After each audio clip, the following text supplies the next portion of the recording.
Alright, hello, welcome to the channel. Vormithrax here. We're going to try out a new game. I recently got a key from a friend, I guess, over on one of my favorite forums, and I'm going to check it out. I agreed with them that for the key I would give my opinions, and I figured a live stream would probably be a good way to do that. So, this is Prismata, game developed by a studio called Lunark Studios, and it's kind of a really cool looking, interesting hybrid between real-time strategy game flavor and gameplay mechanics, but welded to LCG or CCG type gameplay with deck building and such, and kind of makes more sense once you kind of see it in action. I think for this live stream what I'll do is I'm going to start back into the campaign. I've only done the first two main campaign missions so far. That acts as a tutorial that kind of introduces you to the gameplay mechanics and how things are going to work, and we're going to try that for a bit.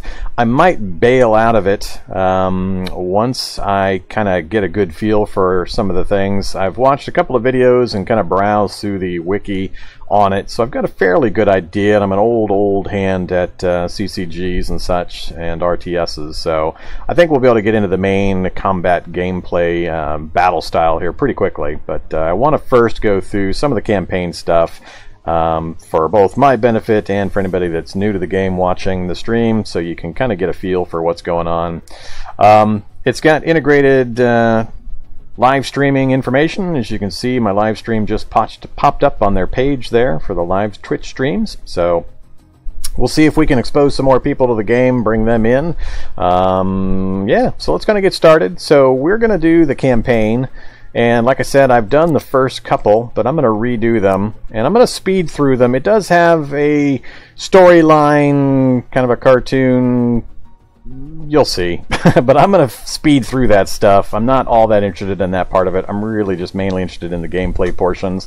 But we'll redo these, so here we go.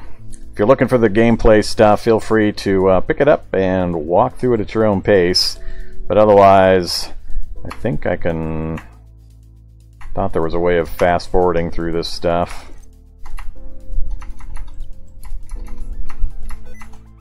No, I don't want that. Hello, Swade. Alright, maybe I can't fast forward through it. It's fast forwarding the text, but I thought it would just zoom right through some of that stuff. If there is a key and somebody in chat knows, let me know. I am not seeing how to do it. So, like I said, we're just going to skip right past this stuff. Alright, now I really am wishing that I could just zoom right through this. Let's check interface. This is all mostly battle stuff. Don't think that's going to help. Key bindings.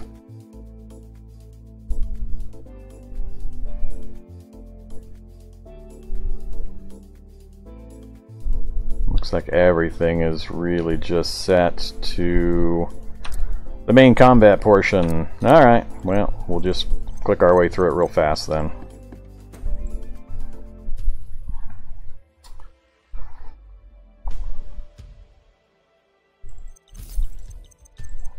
Hold space to skip. There we go. Alright.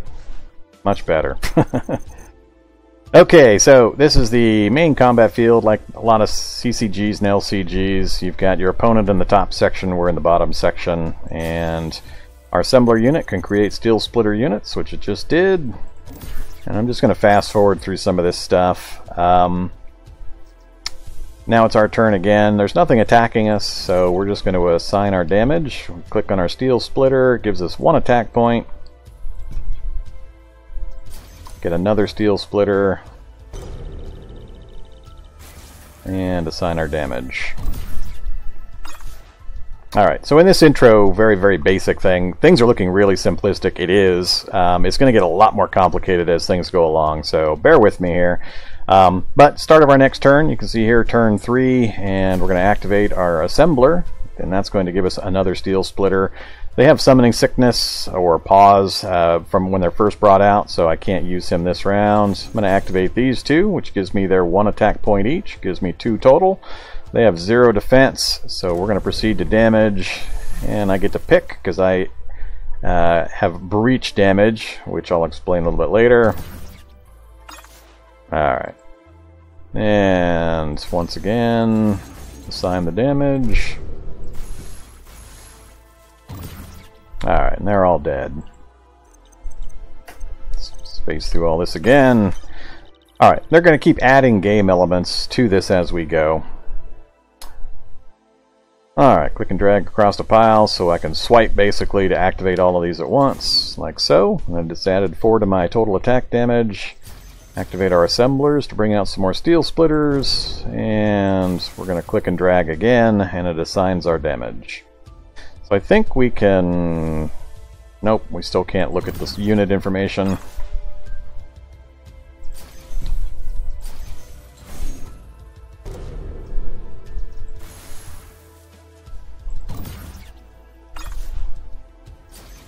Alright, pretty basic.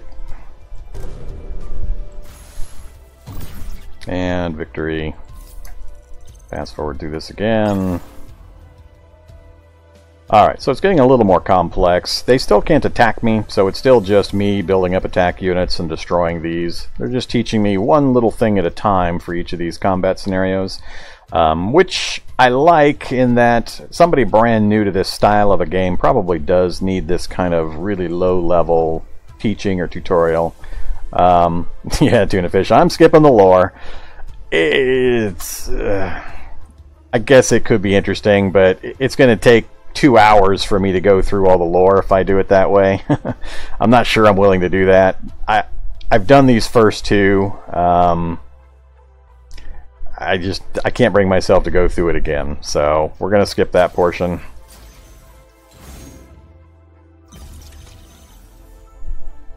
Alright, 14 damage.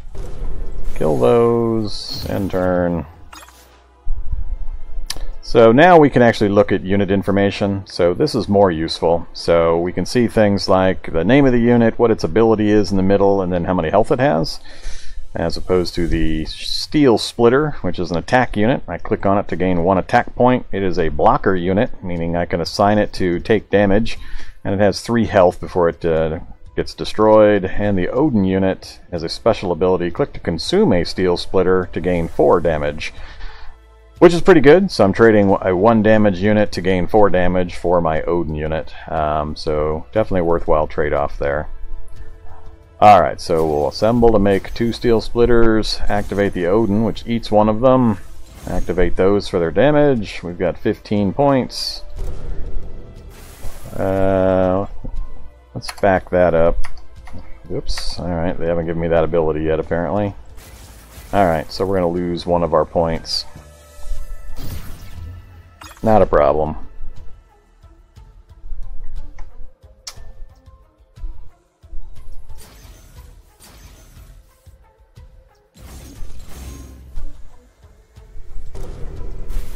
And everything's dead again. Things will get more interesting. And again, skipping through the lore. So now they've got a factory that's adding units. So it's actually building additional units per turn, so I need to overcome that. Same basic setup though, so we're just going to keep manufacturing with our assemblers. And eat 1 with that.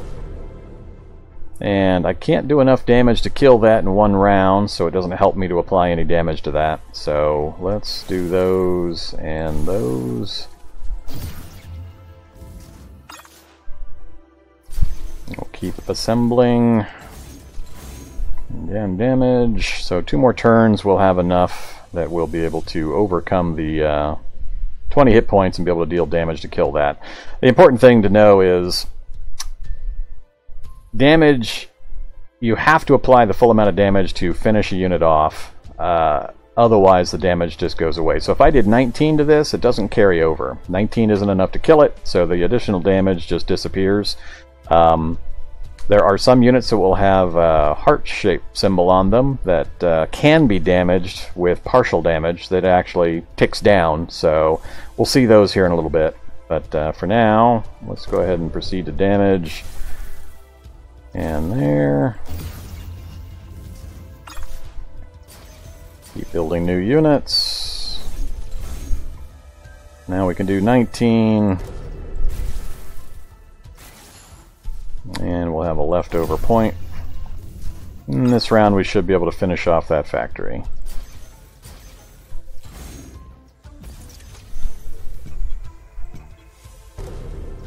Alright, so now that we can do the full 20, we have assigned and killed it, so now we can't produce any more new units.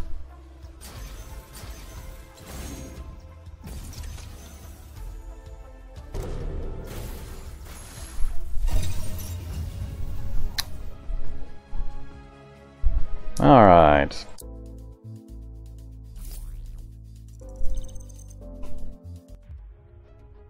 So that's the first scenario. I've only done to here, so as soon as we get to this point, we'll probably have to go a little bit slower, because I won't be familiar with it. I'm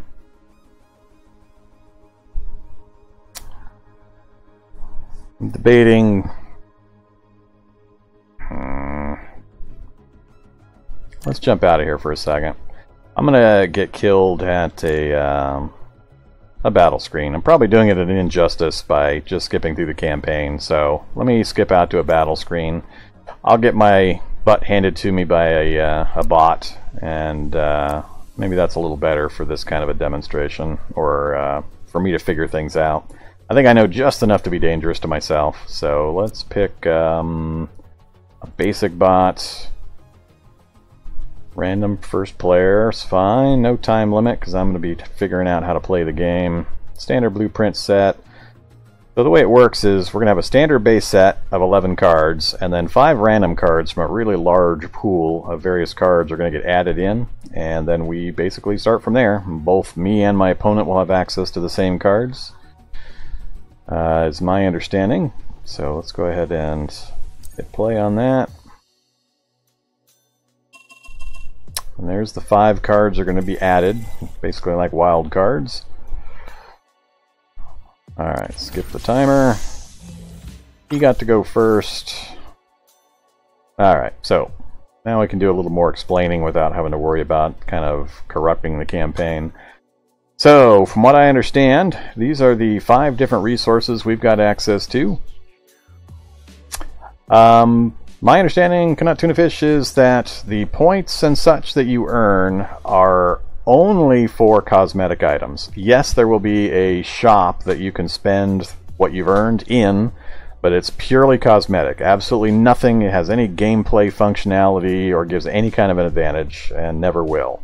So it's following the good model of microtransactions in that you cannot purchase any kind of an advantage during gameplay. It's all cosmetic based. So currently the version that you can buy in Steam is the Founders Package, essentially, which gets you the full base game and the full campaign as it's released. I think right now only the first part of the campaign is released, and there'll be 5 parts total, so the other parts will be released, and I think part 2 is coming up in a couple of weeks. So with the Founders Pack, you get the full game, essentially, and anything you earn in-game through playing is used to purchase skins, and I haven't really looked at the shop to see what else is in there. But yeah, put your Rage Fork down. I was worried at first as well, but I did some checking in the wiki and other websites. 100% ethical model of microtransactions, 0 gameplay advantages of any kind, purely cosmetic. So like the Path of Exile and things like that. So that's very good. Alright, so back to the gameplay mechanics here. We each have access to the exact same list of cards. These 11 cards are the base set cards, and then we've had 5 more cards added in at random from a really huge pile of other cards that are possible. And I think you unlock access to these through gameplay. I'm not sure how player versus player matches determine which cards to use, if it's from the entire pool, or if it's from what cards one player or another has access to, or that part I don't know yet. But against bots, at least, it's just from cards that you've unlocked, I believe. So through play and through earning whatever their point system is, you'll be unlocking new cards to add in for variety as the gameplay continues. So these are the 6 wild cards that have been added to the 11 base cards. So looking at these, Red is only lightly represented for a resource type.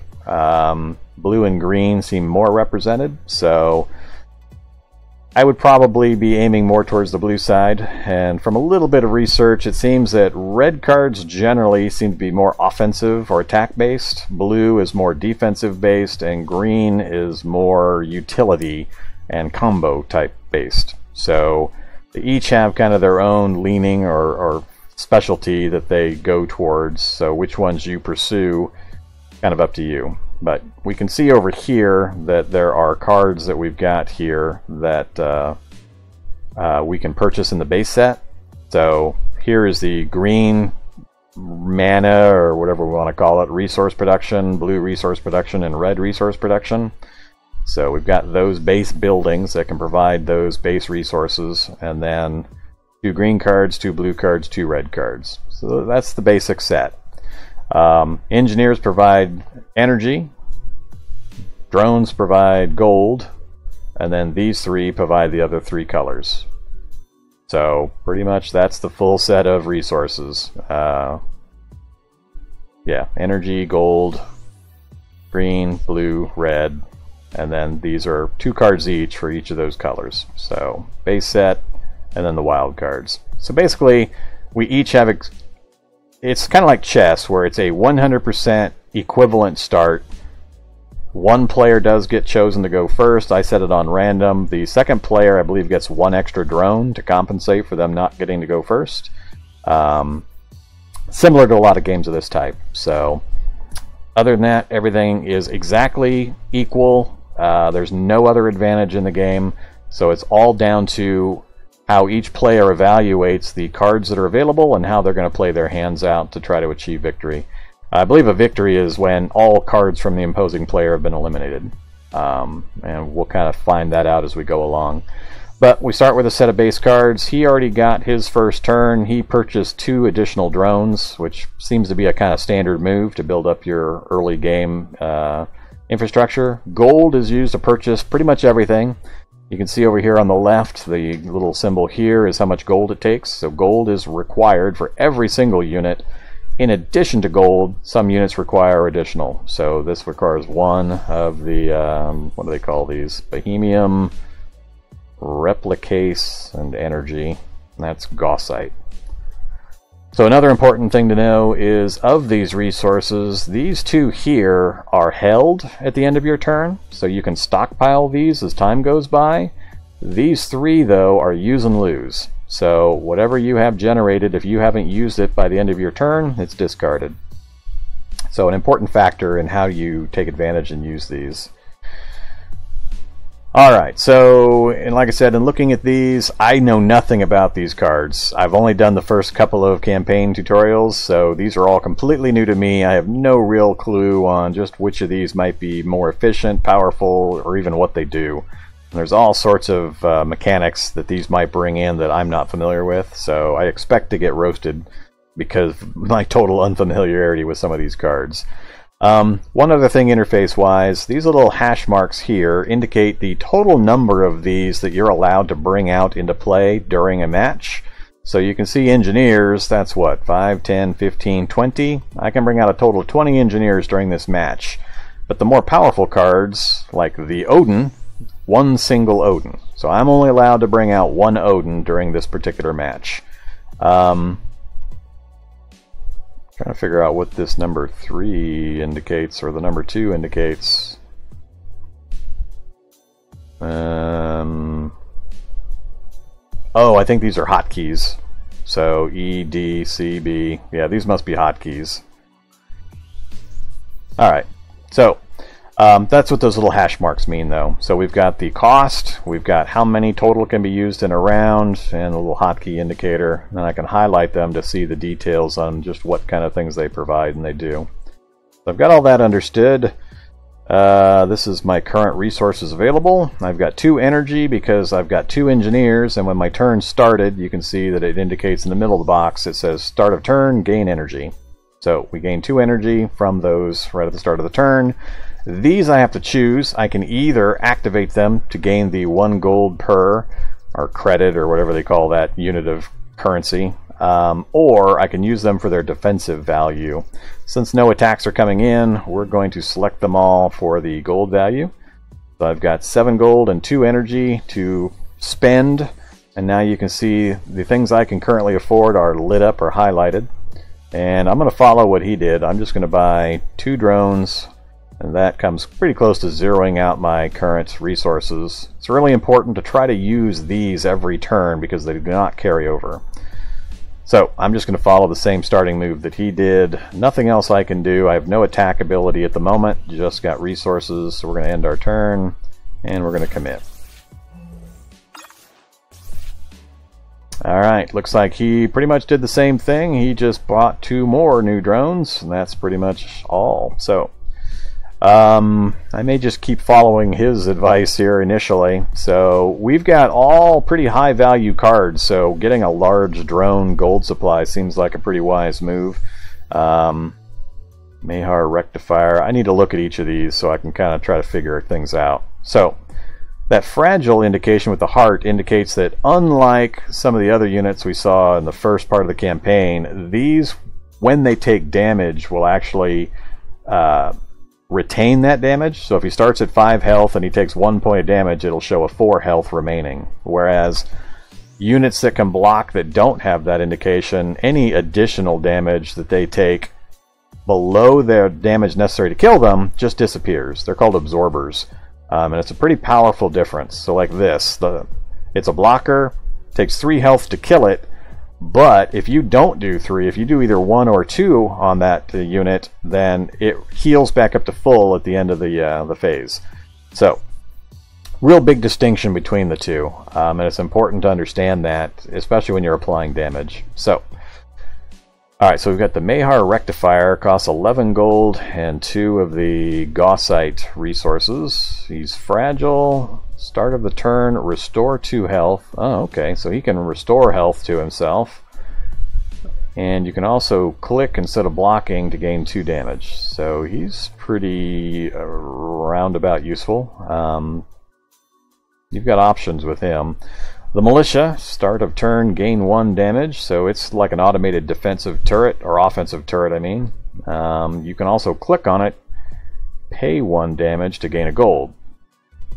Alright, so instead of doing its 1 offense, you can convert that offense to gold on turns where you know you won't be able to get any damage through.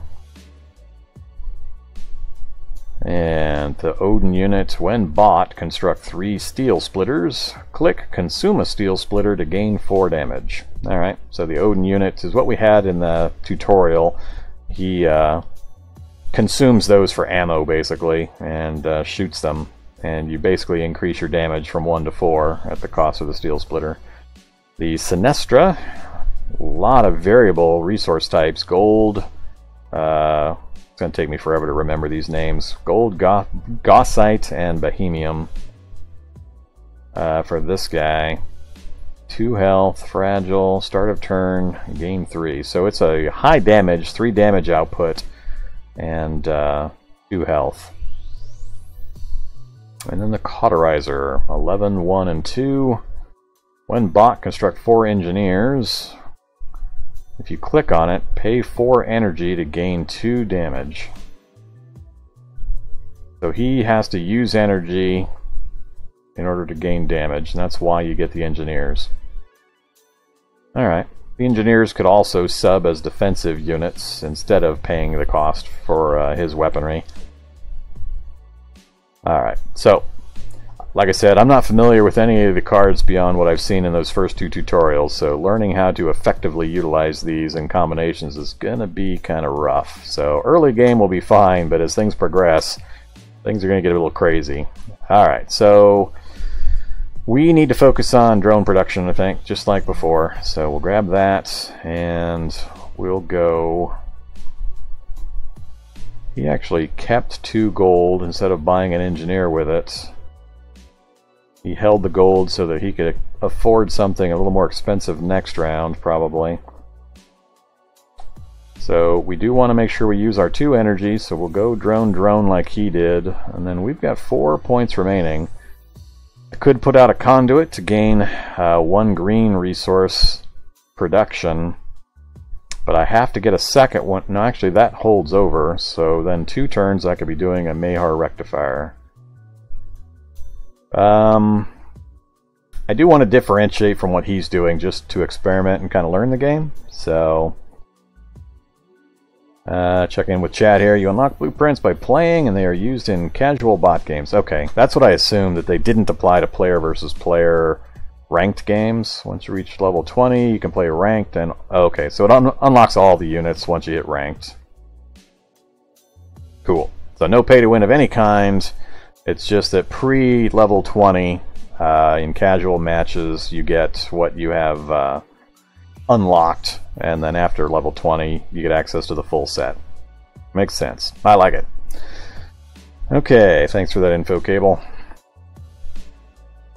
Let's do... I'm going to do things differently than the bot, just so I can see what the variances are. So we're going to go ahead and do a conduit. Alright, I'm out of resources. End our turn and commit.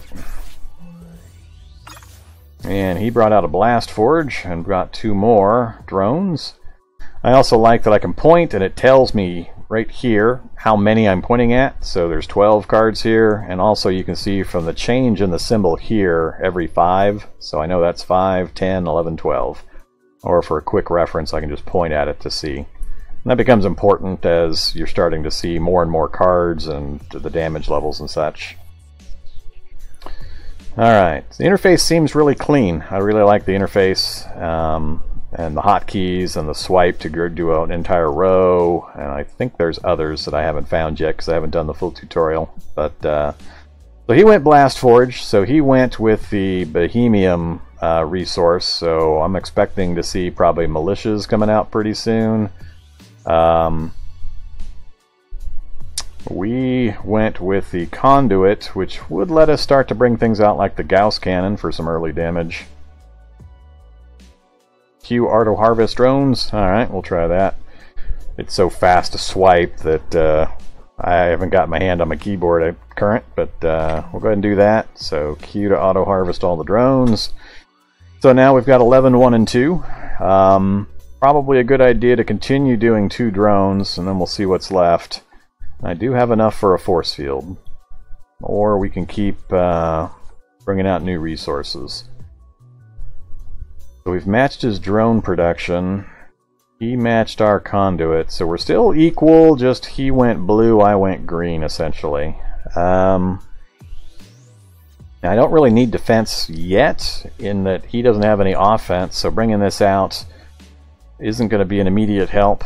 But I don't really have another use for the green, but since it's going to carry over, I'm not in a rush to spend this like I would be these resources. So I think I'm going to hold on to the green resource, not worry about this. Now the force field, when bought, I have to consume one of my drones. Alright. Prompt blocks immediately. So when it deploys, it can immediately block. It doesn't have to wait a turn. And it is fragile, meaning it can take partial damage and still stay up. Alright, so we're going to avoid that. Let's do... Am I ever going to need more than 2 energy? The only reason to have more energy is if I was going to do more than 2 drones around. Nothing else out there uses energy except for that cauterizer.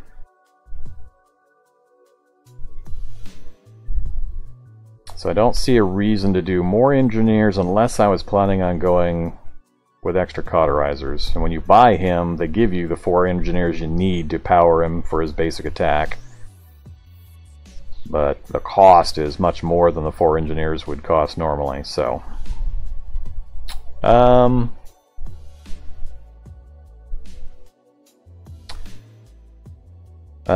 show gold estimate for next turn.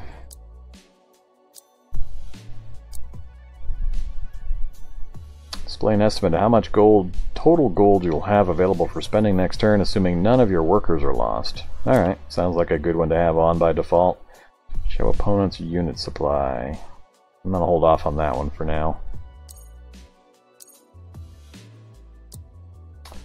Alright, so is this my estimate? Yep, gold estimate. Alright. Cool. Hey there, Lyra33. Welcome to the channel. Let's do, by the way, tell me, I think I've got everything set up with my face cam and the positioning for the game in the live stream settings so that as our board or tableau grows and more units show up, it shouldn't interfere with the positioning. So if it happens and I'm not noticing, somebody yell at me in chat and I'll try to make some adjustments. This is the first time I've streamed this game, so we want to make sure everything stays and looks good, and I'm taking advantage of the various tools. Alright, back to strategy here. I think we're going to go...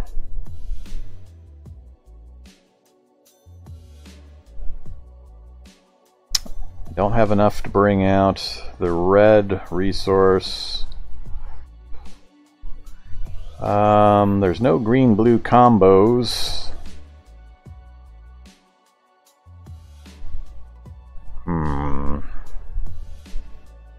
I'm either going to have to forego blue and red or diversify into all three, really, to be useful.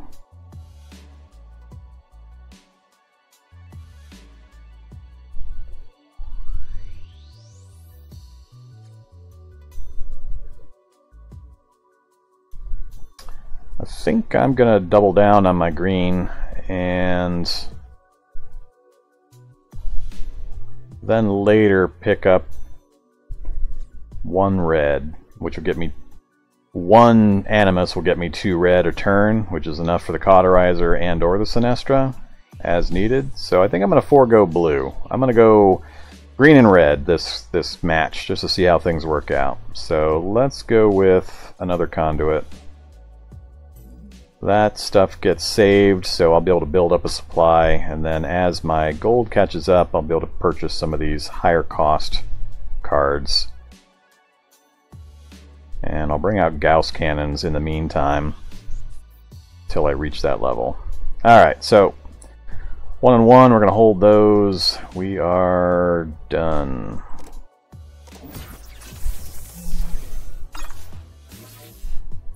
Okay, he's now got a damage point out there, so I've got 1 attack potential coming at me, and so we now need to start thinking about walls. Let's go ahead and grab our drone income. We're at 14 and 3 with 2 energy. I need to make sure I get at least 1 damage mitigation out there.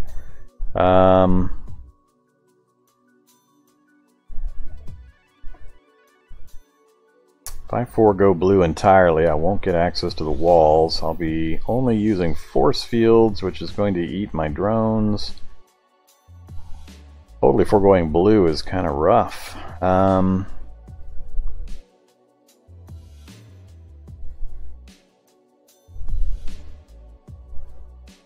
Actually, if I get a rectifier out there,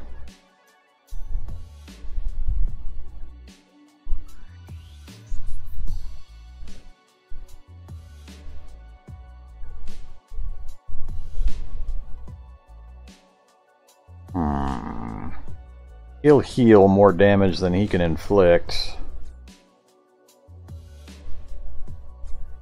Only if I don't attack, though.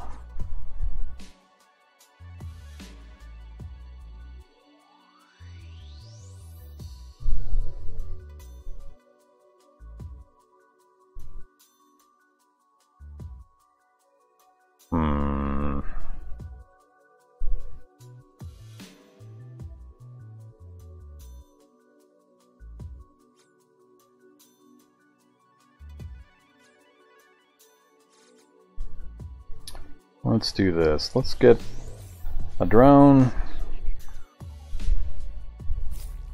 Kill the drone to get a force field out, and then we will get a Gauss cannon to put some pressure on.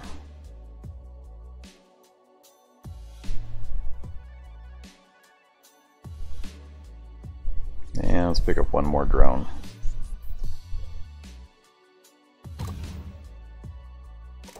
Alright, so see how things go. He got his resources. Is there a way to kind of show what he did. Things happen so fast, I have a hard time finding what he did other than trying to figure out what's different than the last time I looked.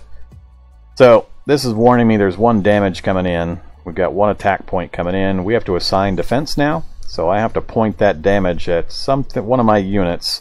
We're going to point it at the force field that we generated. And because it's fragile, it's now down to 1 health. It doesn't get to shrug off any partial damages. And we have now finished our assignment. So, two attack potential coming in next turn that we have to prepare for. I don't think there are any cards or units he could play. Well, I can see all the units. There are no units that he could both play and attack with in the same round. They're all going to have to wait a round before they can apply their damage. So this is what I need to deal with. There won't be any surprises showing up. He's got 2 units out. Yeah, that unit has been played and will be available to attack on his next turn. So I want to have enough defense out to deal with the 2 total attack potential that's going to be available to him. Alright, I've got a total attack. That's been assigned because of my Gauss cannon. I don't have to click on it or anything. It automatically gives me the 1 damage that he's going to have to deal with. He is going to have to take it. He's going to have to lose an engineer. Yeah, he's going to have to lose an engineer. Because that guy's not out yet. He attacked. He isn't summoned yet. So as far as I can see, he's going to have to lose an engineer. Because these guys are blockers. He's going to take 1 point and lose that. We'll see if that's what happens. So we're going to go ahead and bring in our gold credits, whatever those are called. Alright, nothing else for me to click on to use. So what are we going to buy now?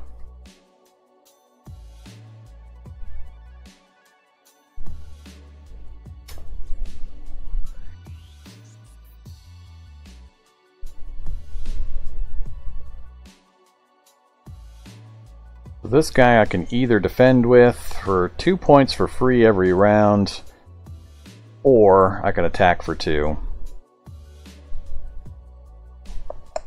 Let's see,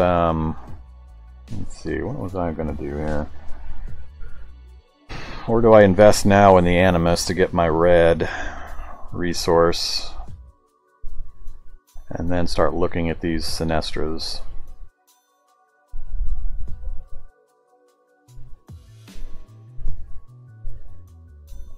I'm gonna keep trying to.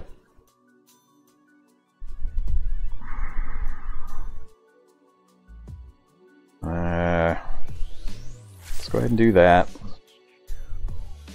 I want to get that resource in order. I'm gonna try to put the pressure on him, put him on the defensive. I'm gonna keep trying to focus on attack, and do just barely enough defense to keep any really bad things from happening. Right now it says I've got 3 total health because I've got 3 points here, but if I left things this way, 1 point would kill the force field and another point would kill one of my engineers. So I either need to sacrifice a drone in order to get another force field out, or come up with another solution. So let's do a drone.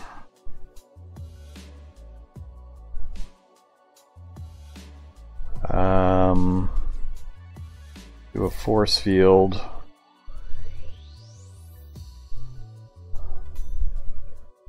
And I think another drone.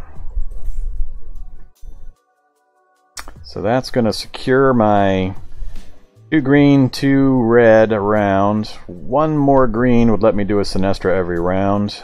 Not sure it's worth. We might do that. We'll see.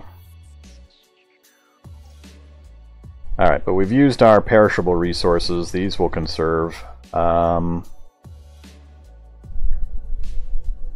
we're going to end our turn. Commit.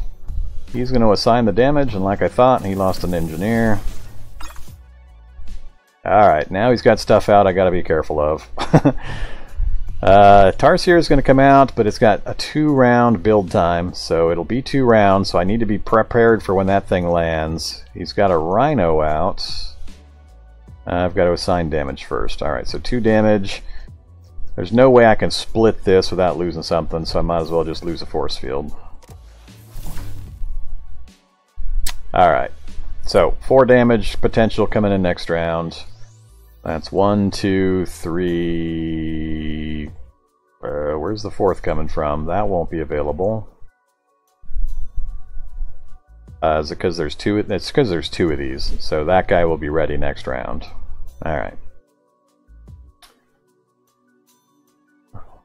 Alright, we've got 18 defense because I have not yet used my drones. We're going to figure out a different way of defending, so pull my drones. And how to do this. I was looking at starting to bring these types of units out. Timing is going to be really important.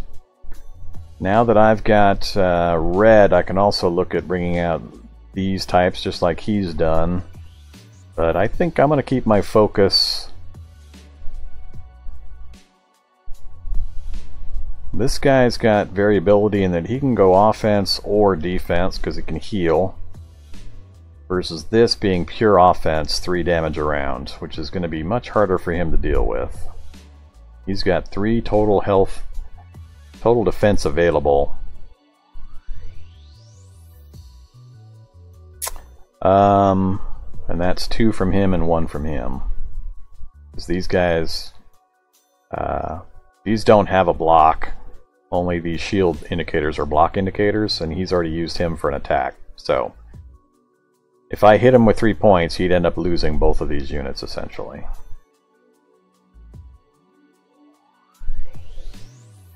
Alright, I definitely need to start putting some pressure on.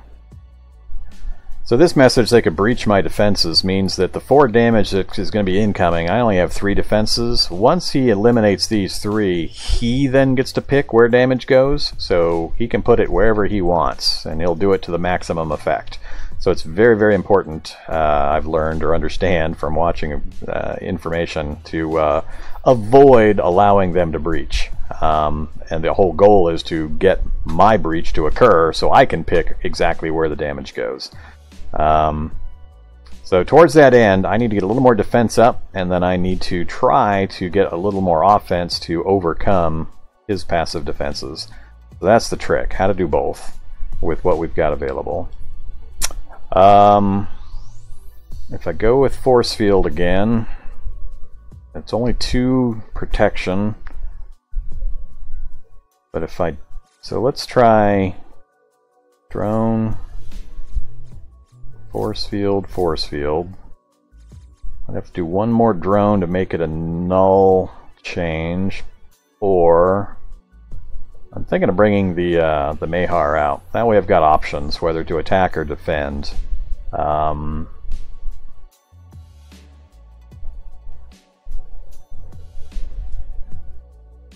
some point I really do want to bring out 1 more conduit. That would give me just enough to do what I want in single turns. So let's do that. Let's give us some variability here. We've got enough to fully block his incoming damage without losing any of my other units. We've got the rectifier out. That gives me some variability so I can either go on offense or defense as needed. So I think that's a good play, and unfortunately we're out of money, so I can't do anything else. Next turn I'm really going to try to get this other conduit out. That I think will set my basic resources, and after that it's just going to be piling on as many drones while maintaining enough defense and trying to overwhelm him. We'll see how that race goes. So we'll end our turn and commit. And he just absorbed it, because I didn't have enough damage to actually fully kill it, and it's not one of those that's fragile, so he just got to ignore the damage. Alright, 4 damage incoming. Goodbye, force fields. Got our resources back. Now we've got 6 damage to deal with. We're going to try using all of our drones again. So I get 2 free damage that I can absorb if I don't attack. So it's really trying to find the balance between getting enough damage in. And he's only got 1 point, so any additional damage I apply, so if I click on this guy, I can now overrun. So that guy will have to die, because he's a blocker that's available, but then the other 2 points, I get to pick where it goes. So that gives me a lot more options.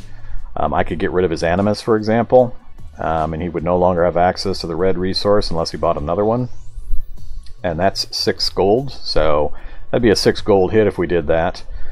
But let's back that up. So you can back up your actions with keyboard keys, so that that's no longer been done, because I'm not sure that's going to be the best move for me yet. So let's see how we're going to do this. I've got 15 gold, 2 and 2. I'd really like to get some more drones out. I've been eating my drones to get some of my units out, those force fields. That's going to bite me in the ass eventually. Let's do... Alright, before anything else, I want my other conduit. Whether it's a good idea or not, I want it. So, I've got 3 green and 2 red per turn now. So I can do a Sinestra as long as I've got the gold production per turn. So that finalizes those resources, I think. So from here on out, I'm going to focus on gold production and getting some military units out. Alright, so we've got 2 red that are going to disappear if I don't use them. So I'm thinking... So if I throw rhinos out, they can block immediately. So I'm thinking that would be a good one. I can actually get 2 rhinos out, but that's more than necessary. Or no, it's not actually. They've only got 2 defense. So that would be 2, 4, 5, but then he'd be able to breach with 1. He could kill a Gauss cannon.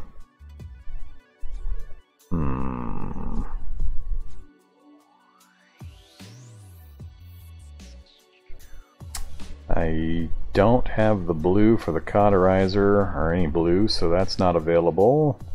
I don't have a good way of getting rid of the red.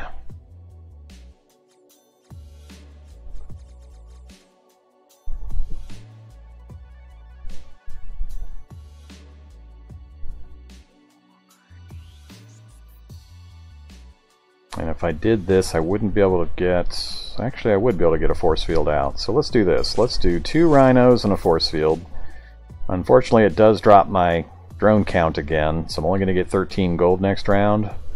That's a bit of a problem. He's 16 to 18, so I'm falling behind on the gold curve. So I need to turn things around here real soon. But that gets me... I need 6. I've got 2 from the rectifier I can apply.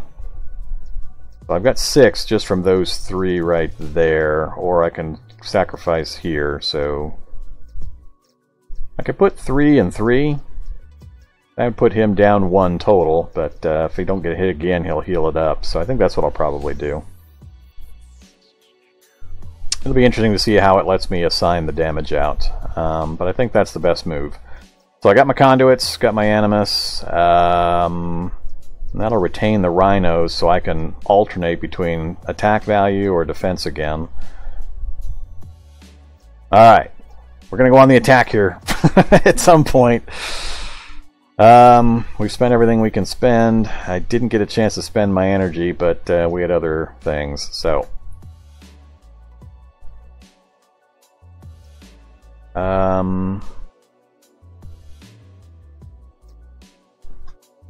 Or do I attack with the rectifier to get the overrun damage while I've got it, and assign the damage, 3 of it to my force fields? I'd lose 1 rhino. I think that's actually a good trade-off. I'm going to do that. So we're going to activate the rectifier to get the damage, because I want the overrun option to kill something that's going to hurt him more.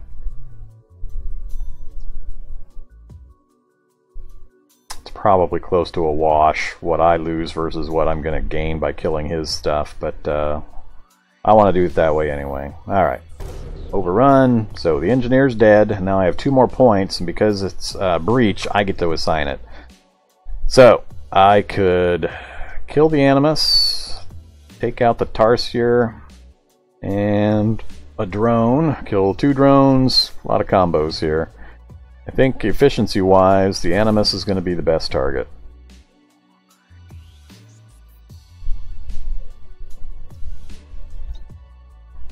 Or do I go after his damage, incoming damage potential to lower it? I don't have enough to kill a Steel Splitter. And I'd lose 1 if I applied it here, because 1 point... I could do a drone and a Tarsier. No, let's go for the Animus.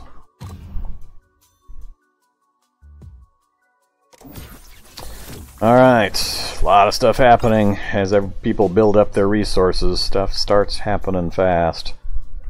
Alright, so again we've got... Wow, he's only got 1? Oh, I got to defend against the 6 damage. So what I was looking at doing was 2, 3, 4, 5, and then the last point will just vaporize because these rhinos can block and they're not fragile, so that last point will not actually get applied anywhere. So I'm going to do that, that, and then the last point there, and he just absorbs the final.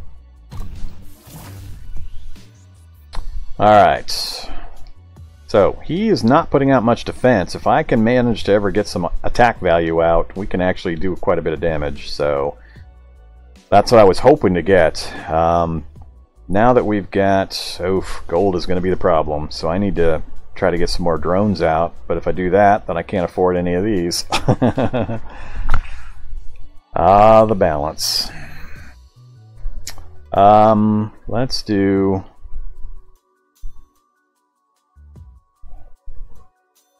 Yeah, I gotta pull my drone income in. Do I blow it all on a Sinestra? Can I take the damage? 5 coming in. All my walls are down, so I'd end up having to take it on some pretty important units. This is a really tricky balance to maintain.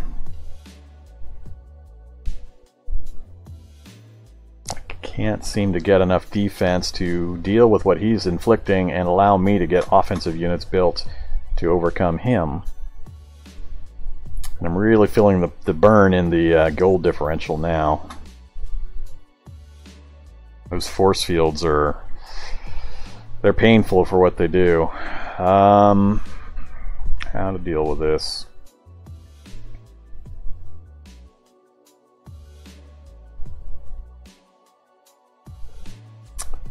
If I do another rectifier, that's going to let me absorb some damage in the short term. 5 total is going to kill the rectifier, unfortunately, and I can't apply a single point ahead of time to a rhino.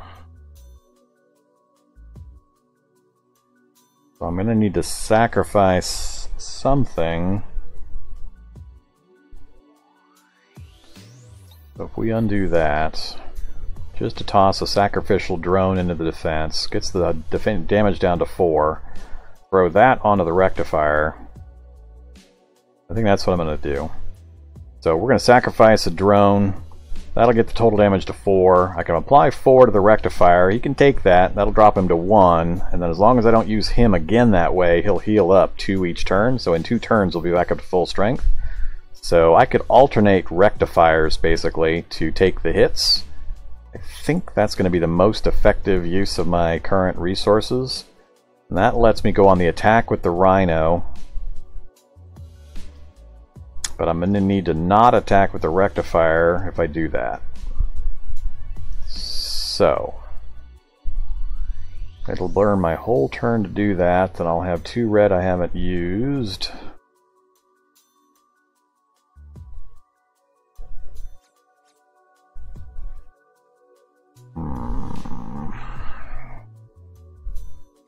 Or do I get the Sinestra out this round and deal with the additional next round?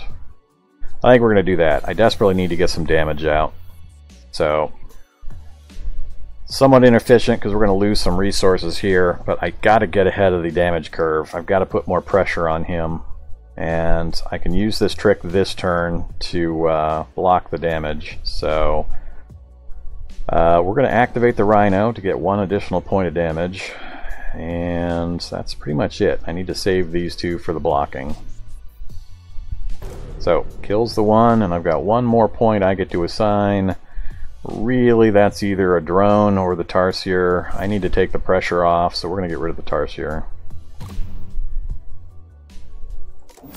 Alright, what you gonna do to me? Alright, so I gotta absorb 4 now. That's right, I don't need to sacrifice my drone. I totally forgot that. I was able to kill with my breach 1 of his damage points. Now I can do the full absorption on the Rectifier. So let's do that. Rectifier is going to take all 4, puts him at 1 life, but he'll heal 2 per round, so in 2 rounds he'll be back to full strength as long as I get to pick the damage and I don't allow a breach for him to kill him. Alright, in defense. Now we're talking. So he upped his defense. So let's see if we can flip this thing around here. We're falling way behind the gold curve, though. I'm desperately afraid of that. This is going to hurt a lot if I don't get something done here pretty quick.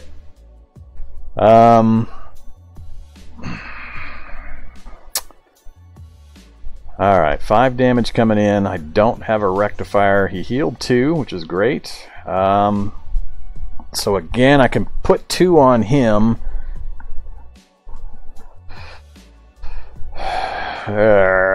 This is a tough balance.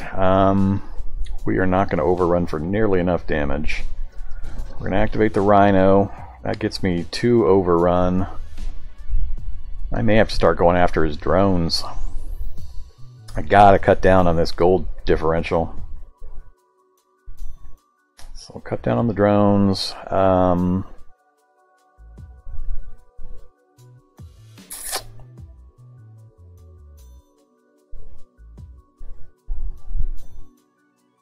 Do I toss out another Rectifier? I can't take the hit this round.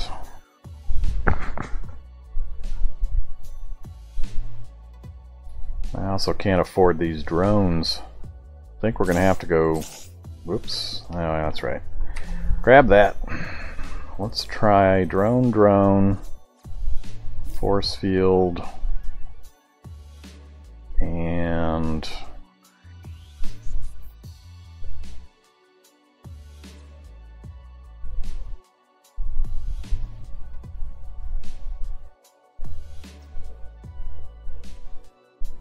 I can also put some damage on my Gauss cannon temporarily. Oh, no I can't because it's not a block.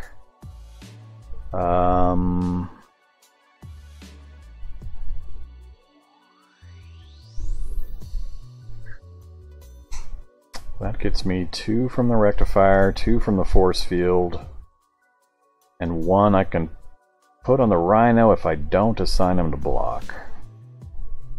Or it's sacrifice another drone.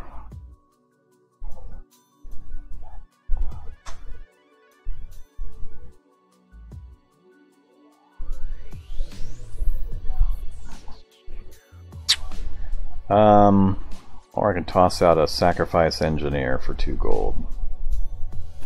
Let's think of doing that. So if we toss out an engineer as a sacrifice, 2, 3, 4, 5. Everything's blocked. I don't lose the Rectifier. I lose the force field and the engineer. But that then gives me enough to bring out a Tarsier.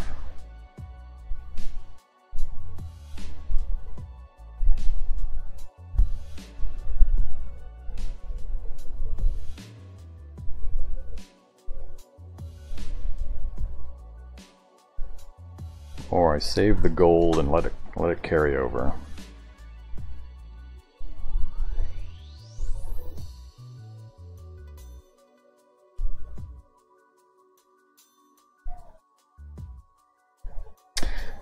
Yeah, I can definitely do that. I can see where that would be a little off-putting. How about we just do that instead? I'll figure all that stuff out later. Let's get rid of all of these tags for the moment. I'll figure out a more friendly way of displaying that information in the future. I think everything else is still preserving a space here for my talking head. No problem, Evasion, happy to help. Alright, back to my conundrum here as I puzzle through this. I think I've got it figured. I'm just trying to figure out whether I hold my money, my leftover gold. I think I am. I'm going to hold it. Yeah. Alright, so we killed his 2 defense. We got 2 more we can put through. I could kill his Animus again, but I think I'm going to keep punching away at his drone supply. I've got to narrow this gold gap.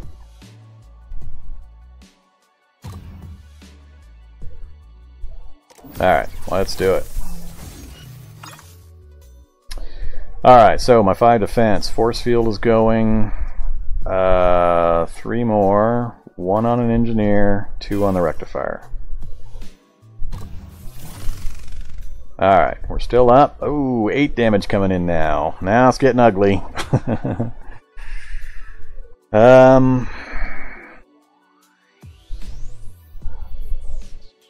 Let's grab our drone money. What can we do about this? We are going to get overrun again. We're already at 4. I've got no more clicks on the Rhino, so he can't attack anymore. He can only defend. My rectifier is back to where he can absorb 2.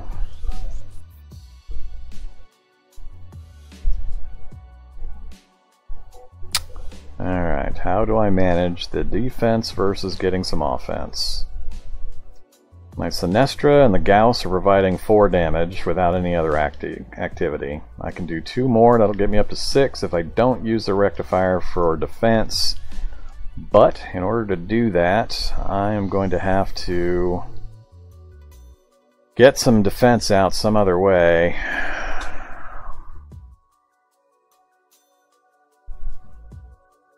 Man, I'm kind of wishing I had invested 1 blue to get the or 1 blast forge just so I could pop walls out. This not going with any blue is proving pretty tricky.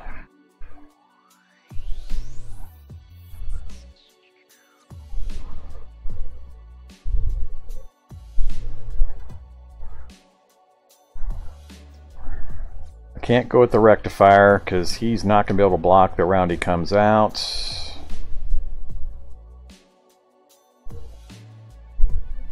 I really just need a holding action for another turn or 2. And I think I'll start to get the edge. But for that much blocking, I'd need 4 force fields, which means 4 drones. And I can't do. I can only do 2 drones. So I'm gonna get hurt.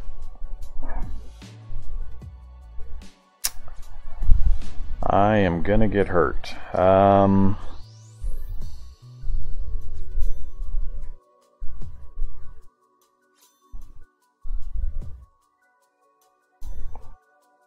How to do this? I could theoretically do 2 rhinos,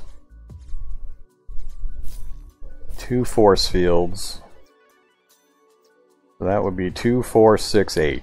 That there would fully block everything.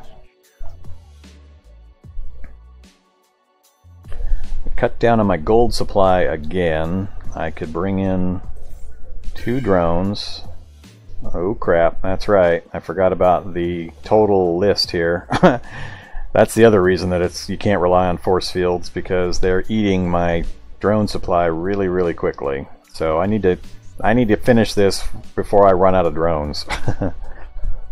Alright, more things long range that I didn't know to think about early. But that fully blocks everything that would come in this round. I would end up losing all 4 of those in order to do that. Although I could put the last 2 points here, so I'd be able to keep 1 of my rhinos. Alright, so that's all good. That zeroes out my income. But I can only do that if I don't I think I'm gonna put this on damage and just take the losses here. Yep, that's what we're gonna do. Alright, 5 points. Where do we want to put 5 points? I could kill his drones. Try to get a little bit closer to parity on the gold. But I'm going to have to continue to deal with this 8 damage unless I get rid of something. He's got 3 of these militia units out.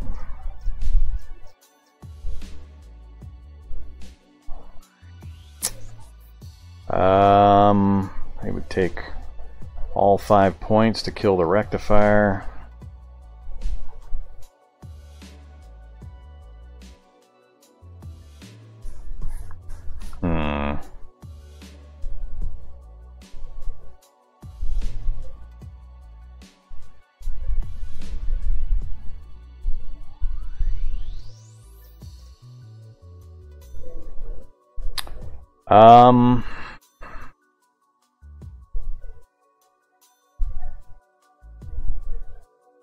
I think I might do all 5 on the rectifier. I don't like that guy's healing ability. I'm using it. I don't want anybody else to use it. It's so tempting to kill 5 of his drones and then try to just swamp him.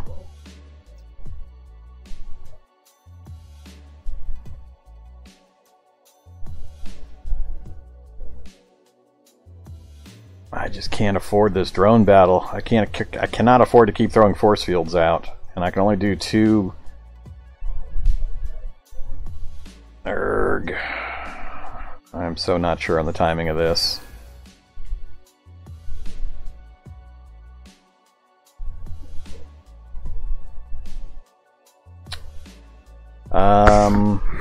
Yeah, that's what we're gonna do. I'm gonna keep hammering away at his cash supply. Alright. We knew this was coming.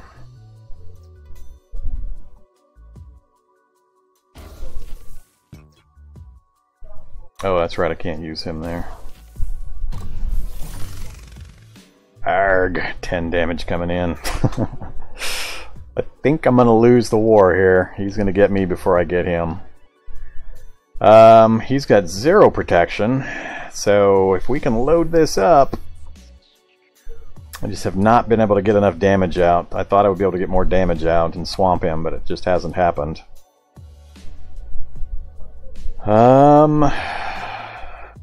We're gonna get crushed this next round.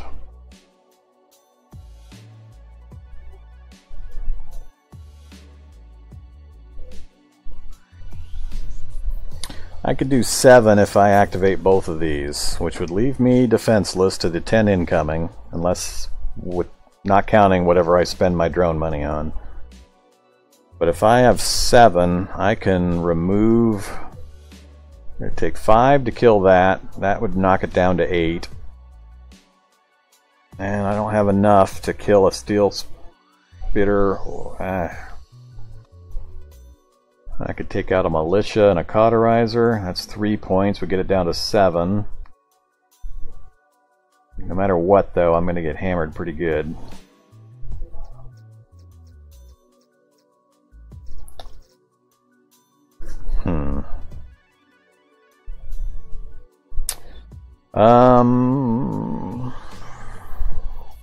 Gotta do this, I think. Otherwise I'm sacrificing drones for the block point, which I can't afford, so we're not going to block with the drones no matter what. Yeah, I'm really missing that 1 blue. Walls would be so nice right now.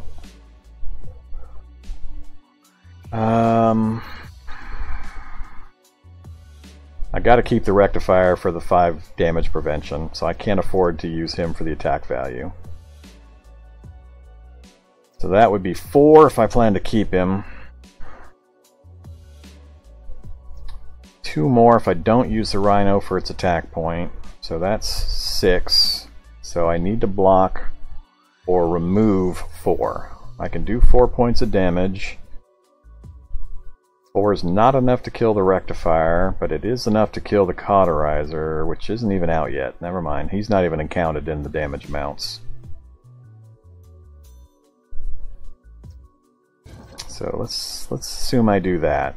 5 lets me kill the rectifier. That drops the damage to 8. If I could put 4 on there, I need 4 more. So basically I need 2 more walls. So if I do force field, I've still got 12.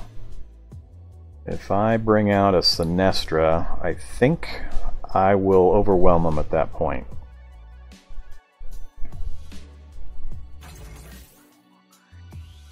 Alright, that's what we're gonna go with. Might not be the right play, but that's my gut feeling. So we're gonna go 2, 4, and 4 is 8. I'm gonna kill the rectifier. That's gonna eliminate 2 of that 10 points. And I should be able to block everything and still get some additional damage out. Yep, do it.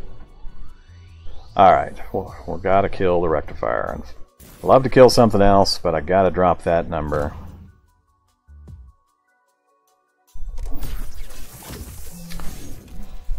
Alright, another 8 damage coming in, but now we've got 10 potential damage going to hit him, so if we can just manage to survive another round or so, I think we've got this turned.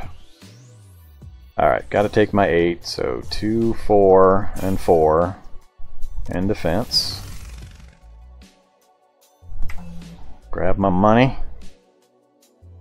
I could get another Sinestra out, but I've got to account for this 9 damage. The rectifier's only at 3, so I can rely on 2 from the rectifier, 2 from the rhino if I don't activate them. If I go on the offense, they'll add 3, get me up to 10. With 10, I can kill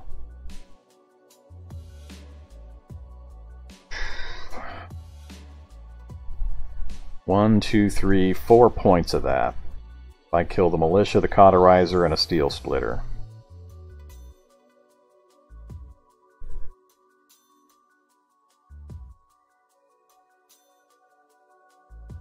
I'm really tempted to spend 5 of my gold on a blast forge, but I'm so dedicated to not doing blue on this run. And actually, he's got 4 defense out because he didn't use his engineers, so he's going to block with those guys. I'm only going to get 3 points in, so that changes things quite a bit.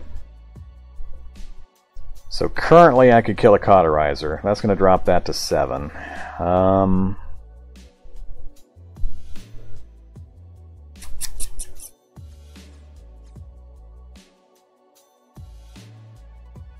I could do 2 rhinos. That's 4, 5, 6. And then if I leave an engineer up and lose him, that would get me 7.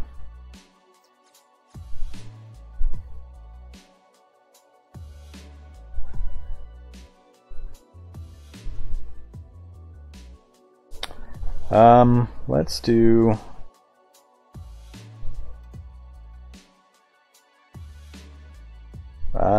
that's a good point, Evasion. I hadn't thought of that. He does need the engineers to use the cauterizer damage. So, alright, so that's total potential, assuming he saved the cauterizers. So when that went active, these got summoned. Alright. So actually, if I have to rethink this then. Thanks for pointing that out. I hadn't thought about that.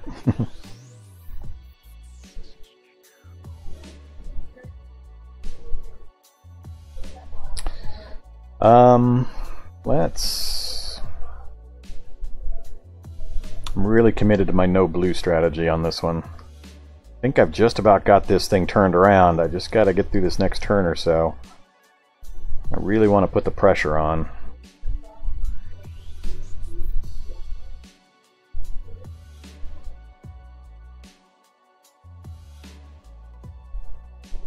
Yeah, he's not going to get to do that because the damage I've already got is going to wipe out the engineers. So that guy can't fire no matter what. So 7 is all I care about. And I'm not going to attack that guy because he's not going to have the engineers to power his damage. So the additional 3 damage I could apply to a steel splitter instead, which would drop it to 6. 2 I can take on the rectifier with no problem. 2 I can put on a rhino that's already there. So 1 more rhino and I'd fully negate any of the damage for this round. So if I just do that, I'm protected. But that means I can't use this guy for his 2 points of damage unless I'm willing to sacrifice another drone, which I think I am. So we'll do that instead. Then we're going to use that for the damage. So 2, 4, 6. That's going to remove all 3 of these, which I'm okay with. Preserves my rectifier, and he'll heal up to 5, so he'll be able to take a stronger hit next round. Yeah, this is looking good. So we're up to 9. I can't attack with him because I need to retain it for the block. Nothing else to activate, so it's just what else do I spend my huge amounts of surplus on?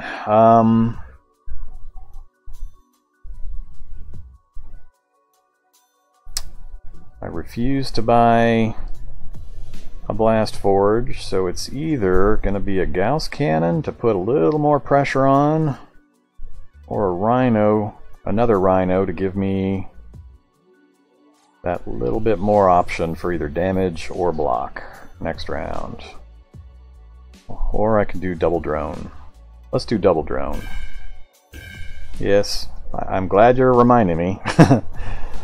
Another good interface thing, little warning bells to tell me I'm just about out of my total supply of drones, but I think we might have this thing turned around here. So, that's it. Overrun. So that kills them.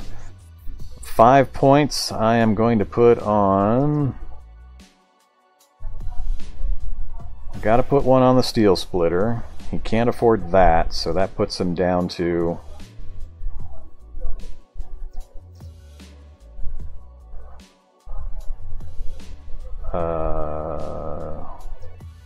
yeah.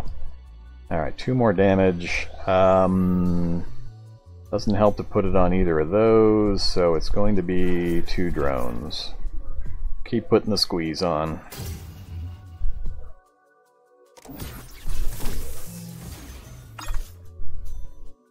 Alright, there's the 6 damage I expected. Goodbye force field, rhino, and I can't put it on the rectifier, so...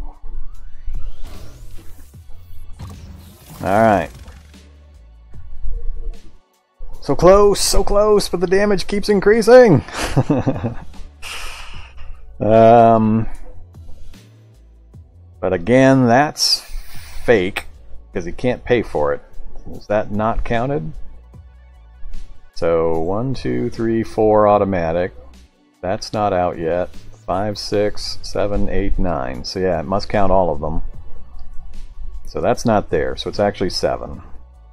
And this time I can put a full 4 on my rectifier, so I only need to apply 3 in order to avoid the damage. Alright. Think we got this. Think we've turned the corner finally.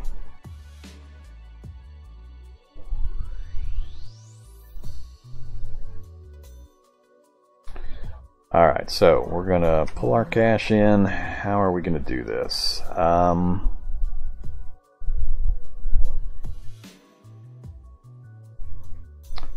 I've got to save the rectifier for his damage absorption this round, so unfortunately I'm only going to get 4 damage out.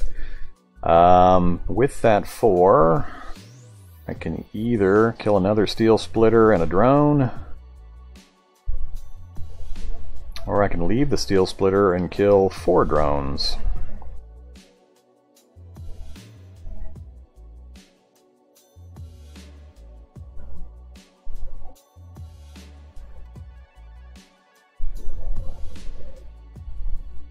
Alright, but I still need to get some damage absorption out. He's going to absorb 4. If I sacrifice an engineer, That's 5.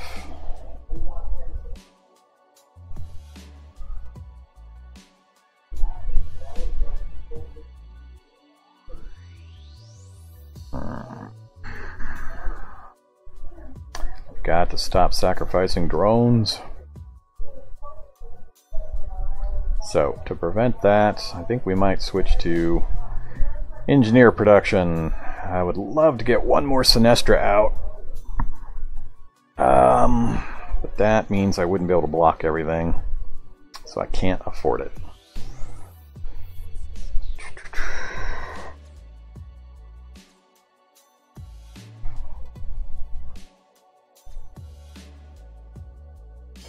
I think, unfortunately, I'm looking at...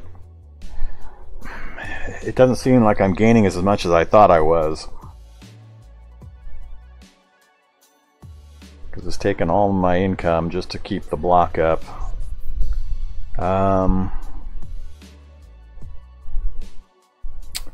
it's actually 7 minus 4 is 3 is what I need to block. So I'd only lose one of the rhinos if I did this. 4 here, 2 on that rhino, and 1 on that rhino. Accounts for all 7, and that's assuming I don't go after any of his attack. And under the current arrangement, that would let me kill Cauterizer as well as 4 more of his drones.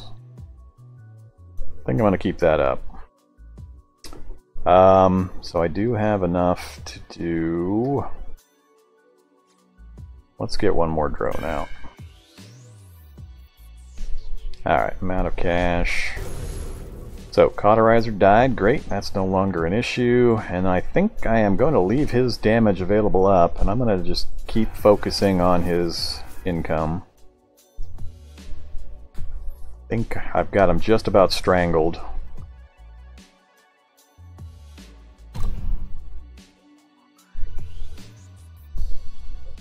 Alright, come in. If I can just absorb one more round's worth, I think I've got him finally. So we're going to take that on Rhino. Let's see, that gets it down to 4, and then that absorbs the rest. Alright. 9 coming in. Ouch, just keeps loading more and more up.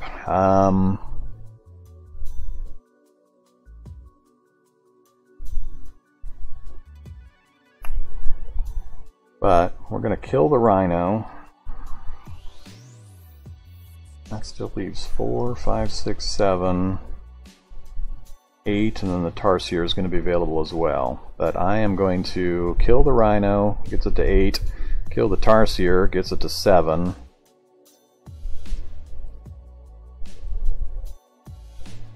And then I can kill one each of the Militia and the Steel Splitter, or finish off the last of his drones.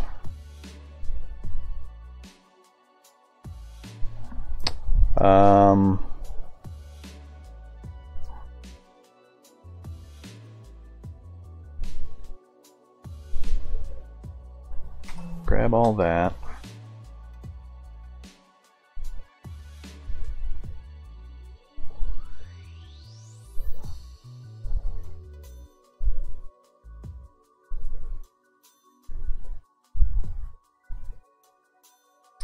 And I would so like to get another rectifier out. I just can't quite afford it. Alright, I've only got 2 safe block. 2 and 2 is 4. I can sacrifice the engineer because pretty quick I won't be able to summon any more drones anyway. So let's say I've got 2, 4, 5 safe block. These 2 are going to die, so he's going to be at 7, so I need 2 more points. So if I do that... Oh, I'm almost out of rhinos as well. That theoretically renders me safe, assuming I don't use the rectifier to attack. But I want to use the rectifier to attack, so if I grab that extra rhino, add this to my damage, that means 7 is going to overrun. That could be... So those two are already dead. That could be 3... That could be a militia and a steel splitter, so that would drop it another 2 points.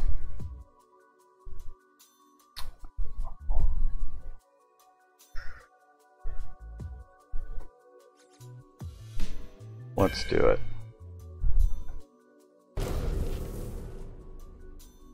Alright, so I got 7 damage. We got a... Oh, I thought I was going to be able to kill him, but apparently not. Alright. Then let's go 3, 6, 7. Or wipe out 4 of these and 1 of the steel splitters.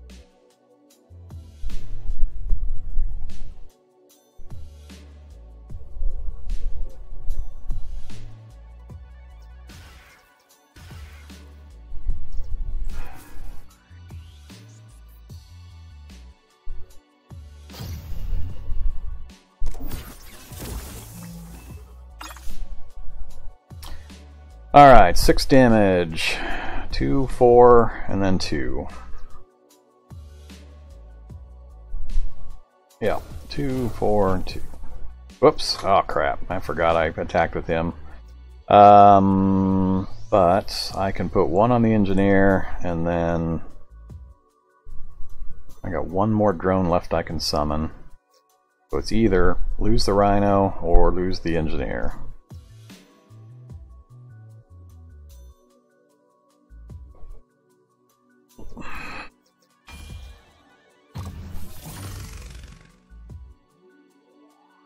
Alright, and the good news is I can take all the damage with exactly what I've got out. So I can put 4 on the rectifier, 2 on the rhino, and I'm good.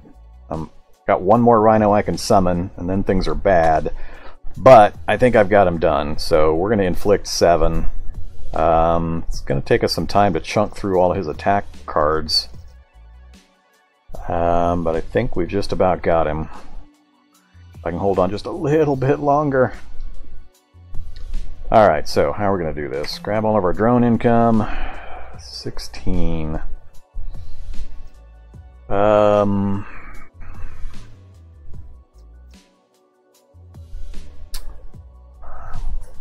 If I get another rectifier out and get them alternating the damage absorption, I think he's on the downward spiral. So I'm going to put a pretty big impetus on getting that rectifier out. I can't get my last drone until I get another engineer out, which wouldn't be a bad thing. Just I can also use them to block. And I think I am going to get another force field out, because I think we'll have them on the run at this point.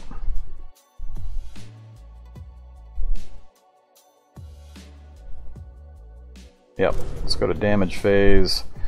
Alright, I want you to not have... I think I'm going to do all his drones in the steel splitter. And then I can alternate the 4 damage onto my other units. So let's go there and there. End the turn. Commit.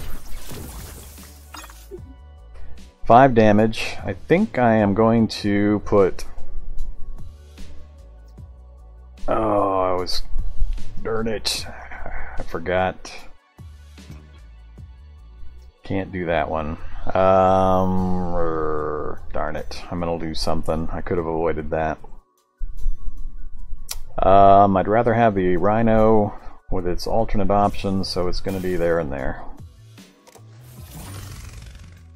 Alright, I think he's done. I think we finally got him. So I've got two rectifiers out now that I can alternate the damage onto.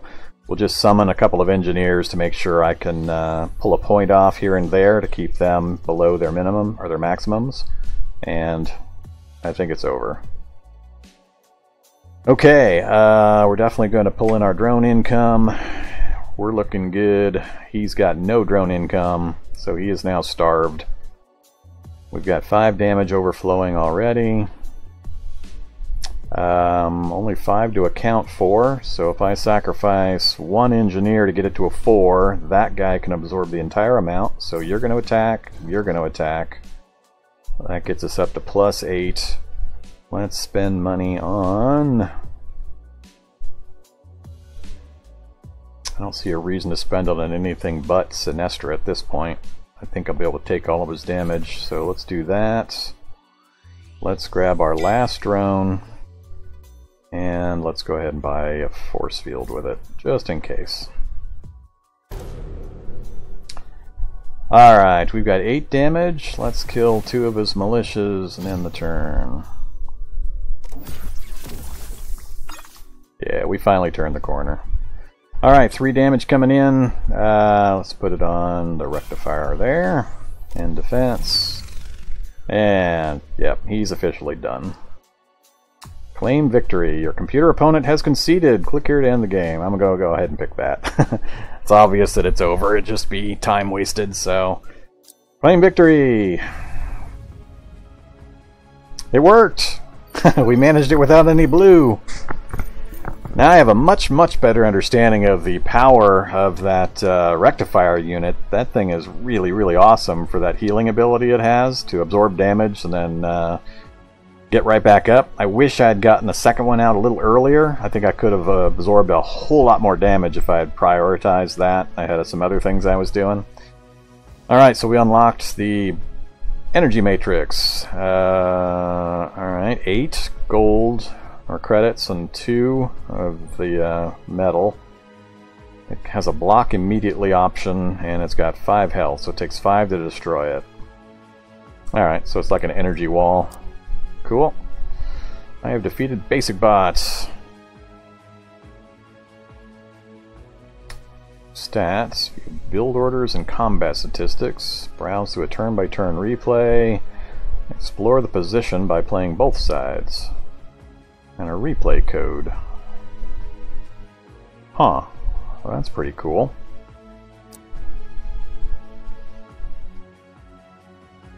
Damage per turn ratings. Yeah, I was getting pretty concerned right in there, but after that it flipped. And I was able to finally get his economy down.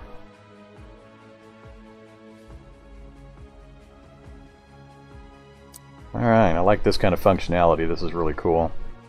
Turn 1, Basic Bot and Vormithrax. So it's showing what we purchased? Yep, showing us what we purchased.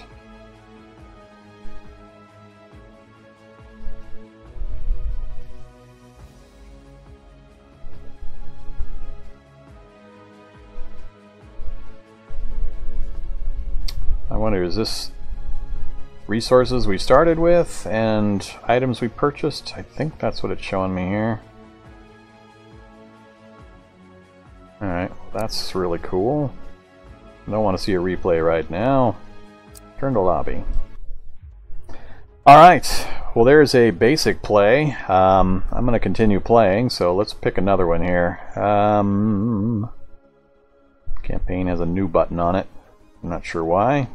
I'm going to stay on versus computer for now. Let's switch up to Adept Bot or Number Tax, Random Moves, Simple Strategies, Smart Search. I don't know what Smart Search means. Fearless, Aggressive Openings. Does a deep think and does an even deeper think. Alright.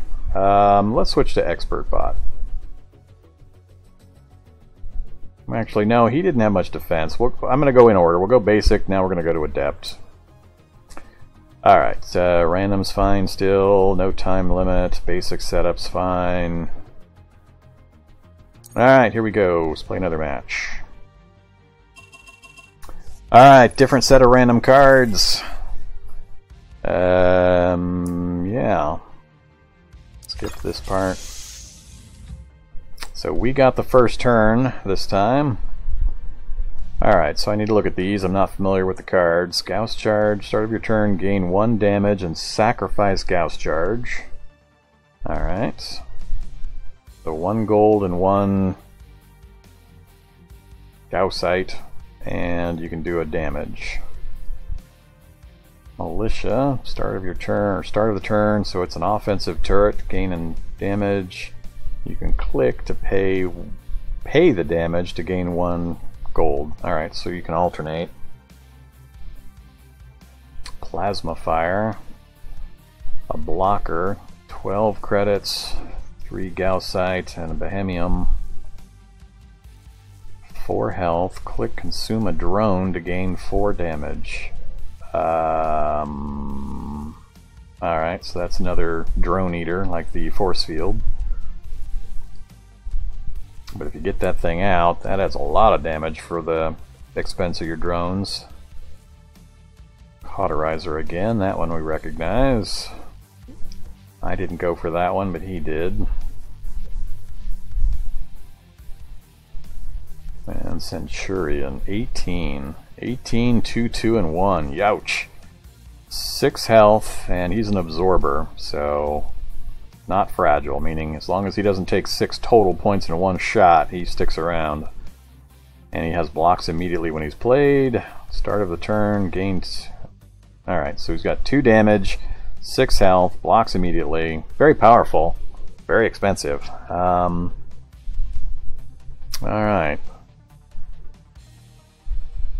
I am going to go no red this round. Just not confident enough in my balancing abilities to try to play with more than a couple of the colors. So I'm going to go green and blue, I think, this time. So we're going to stay out of red. So no Tarsiers or Rhinos. So I won't have that as an option. If we do go green and blue, we're going to have to do a heavy focus on green. It's going to require... Well, if I'm going to do them one turn, it's going to require 2 different conduits. No, 3 conduits. Ooh, yuck.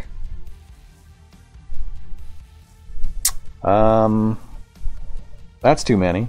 Let's do...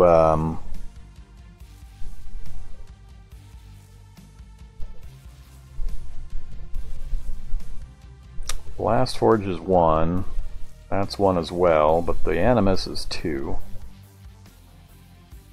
But you get to keep the green every turn, so I would probably settle in at 2 conduits and 1 Blast Forge.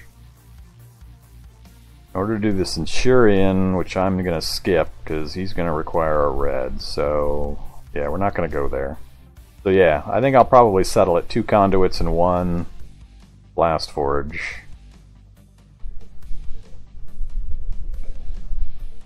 And he is not a blocker, so I wouldn't be able to use him for defense. I'd have to go all the way up to the Plasma Fire for a blocking ability, and he's fragile and does not heal. So it's going to be all walls, basically. It's going to be walls, walls, walls to try to stop damage. Walls and steel splitters. I may have to actually go multiple of that then. Alright. Well, let's go with the classic. So grab our cash and go with the double drone start. And we are done. Alright. Classic start is done. Grab my money. And now... do we go with more drones again, or do we start into the other ones?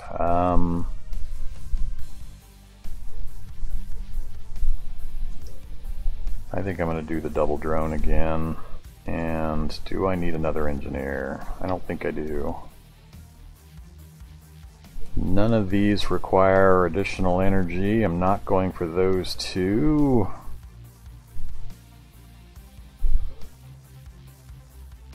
No, I'm going to save the money.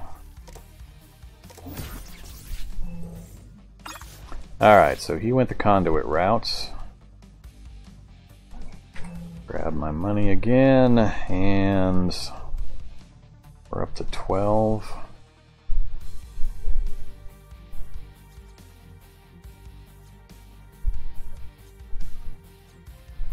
Let's go drone conduit forge. That's only going to be useful if next turn I'm ready to start spending the blue, which I might be. Yeah, I think I will be. So let's go ahead and do that.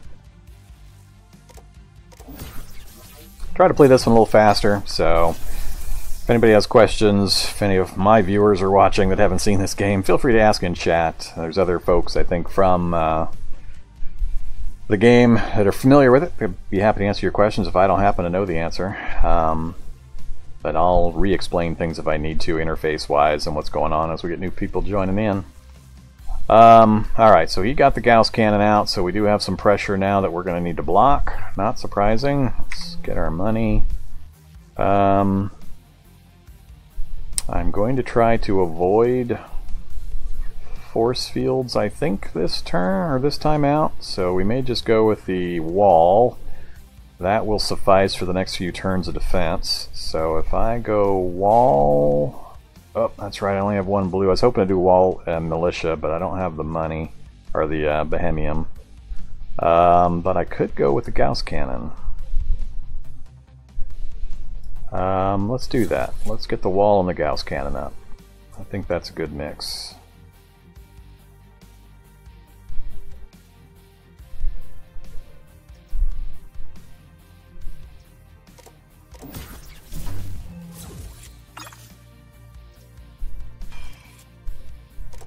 Onto the wall it goes, no effect.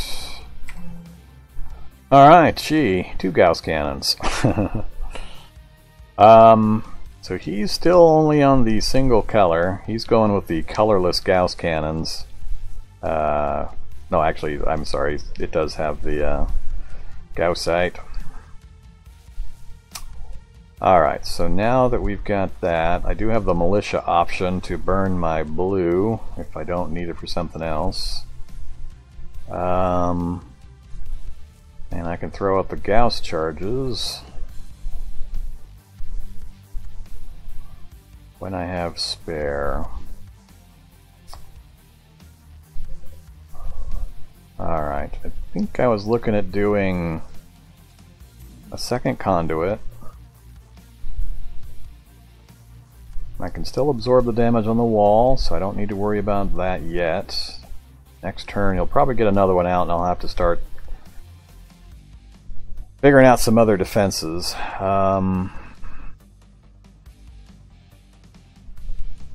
That means next turn I will have 3 green if I don't spend another one this round, and a blue. I'd be able to get a plasma fire out,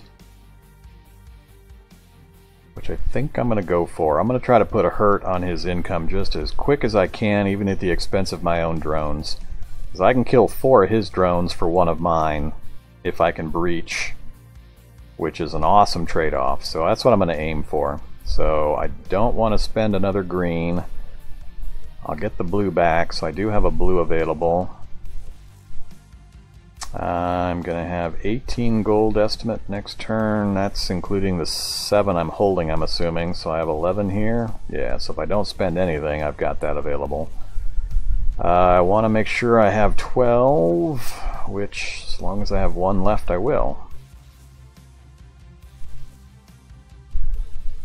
I think I'm going to do that. That'll give me the 12 plus the 3 and the 1, so I'll be able to drop a plasma fire. I think I'm going to have a problem with getting breached by a couple of points unless I sacrifice a wall, but we'll see how it goes. Alright, I think that's it. Let's end the turn. Alright, killed an engineer. That's kind of interesting. So 2 damage coming in, go to the wall, and defense. Give me my monies, and I've got enough for the plasma fire. 3 damage coming in, so this is the part where I'm going to lose a wall unless I sacrifice an engineer or a drone. So I'm going to lose an engineer. Keep the wall. I want my plasma fire. That zeroes me out.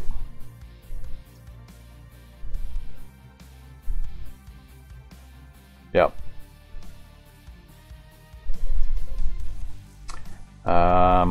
can click. So I already gained the 1, so if I click on this, I'm going to lose it? Yep. Alright. So I can either get 2, I'll kill an engineer, and I'll overrun and kill a drone.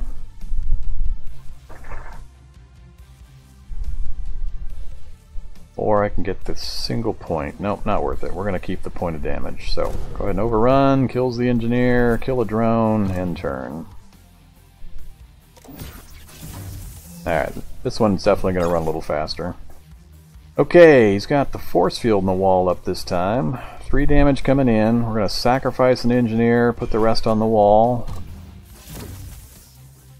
And we're back up. So 3 coming in again. So worst case, I sacrifice another wall to block that. That's going to take 5 and 1. But now I've got my plasma fire up. I can sacrifice a drone. He knew it was coming. He got a lot of defense up this time. Now that 7 defense he's got up includes a drone and an engineer. So that's a wash in regards to the drone, because I was looking to kill a drone anyway. So let's pretend we do this. And that's the max I can do. So he will probably kill both of those for 5 plus the engineer for 6 and save his drone.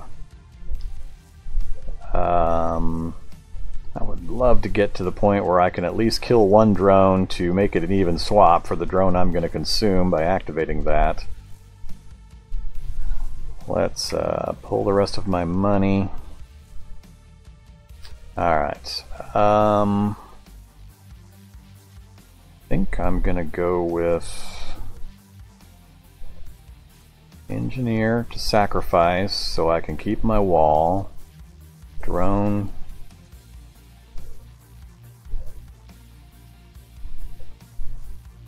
And another engineer, so next round I can replace the drone again. And I really don't want to consume another drone with a force field, so I think I'm good. I'm going to spend the extra on a Gauss charge or 2.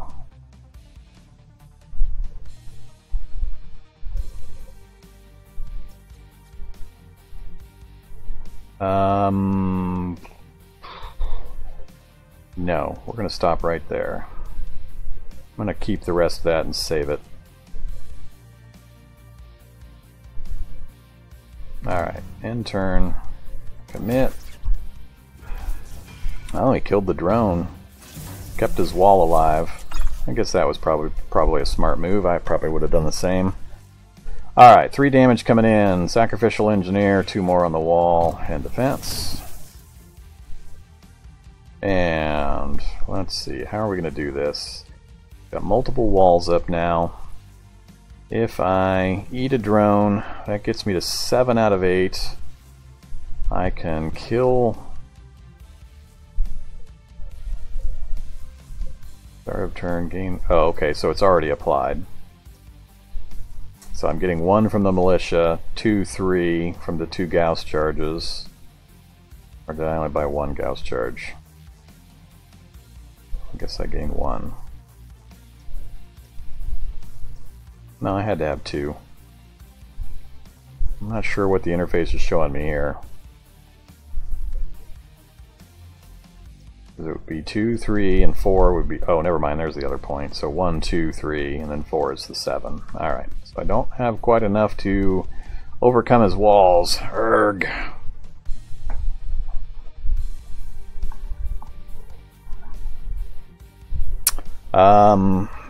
So if we pull all those, let's see. He just keeps loading up the Gauss cannons to keep the pressure on me, whereas I am going with the plasma fires. I was looking at doing this, get a second plasma fire so I can get an overwhelming strike. I really need to start trading my drones for his drones, and so far haven't quite been able to breach his defenses to manage it. So if I do this, I don't have enough to defend. I'd have to lose the wall and an engineer.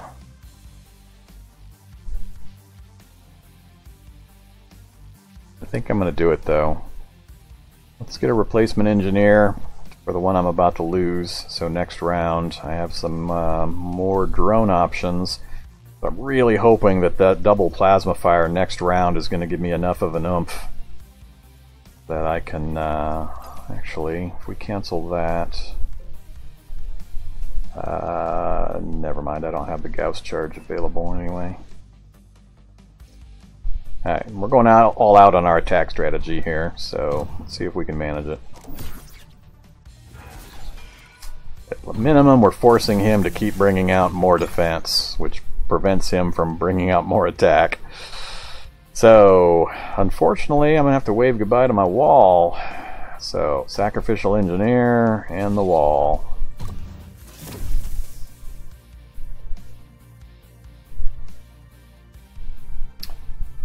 Arrgh. He keeps just doing it. Oh, bastard. I can't quite get there. If I sacrifice 2 drones, which is my income potential, I can just barely get over his defenses right now. So that's going to get all of his defenses killed plus 2 drones. Which is just barely enough to make it even with the loss of drones for the attack. But it completely removes that. I retain my attack power. He's going to have to continuously build more defenses with his remaining money, and I think I'm going to get the advantage eventually. But, let's see, do I have enough money to keep this up? Because I'm going to have a problem myself here real quick. I've only got enough to get 1 wall. God, I cannot afford this drain. It all comes down to the balance, the tipping point.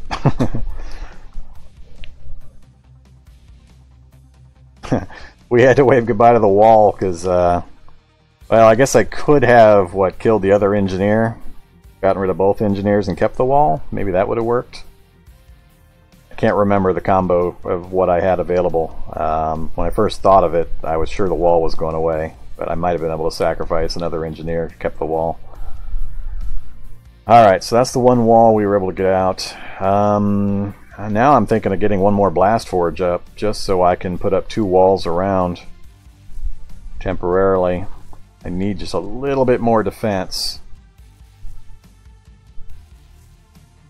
As it stands right now, I could sacrifice both engineers and put the other 2 points on the wall and keep the wall. So that would only cost me 4 gold.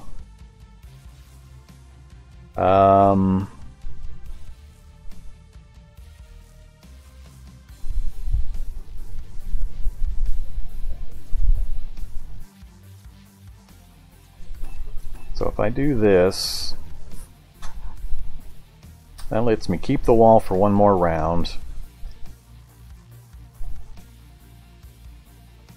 I think I'll spend this on the Gauss charge to put just a tiny bit more pressure on him.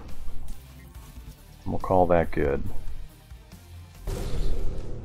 Alright, so all of his defenses just got crushed. It's going to be really expensive for him to try to keep bringing out more. He can only bring out 1 wall per round. I've got 2 more points of damage available. If it was 3, I would get rid of that blast forge, and that would prevent him from bringing a wall out. 1 point short of that, so I think I'm going to stay with my plan. We're going to keep nibbling away like so.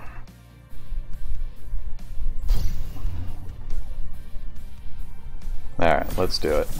Let's see if this works. Alright, 4 damage coming in, so 2 on our sacrificial engineers, 2 on the wall. He managed to get 7 defense up again. And he's got even more damage coming in. Jeez. I thought those plasma fires were going to do it, but I'm going to run out of drones and not be able to build enough before I can flip the strengths here. I don't think this is going to work. The Gauss charge is already in effect. If I burn even more of my drones, I can get to 11. That burns the Rhino, force field, and the wall. Leaves me 4. I can kill the Blast Forge and kill a drone. And he won't be able to get a wall out next round.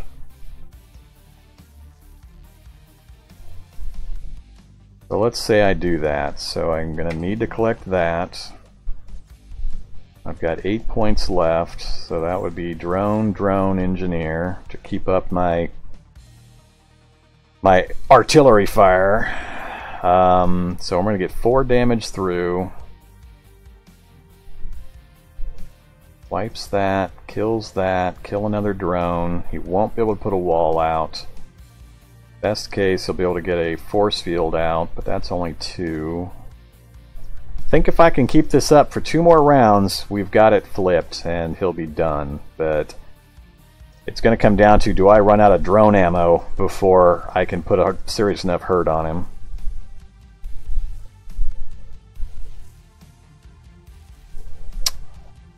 So right now, he's doing 5, so my wall's going to go down. Yeah.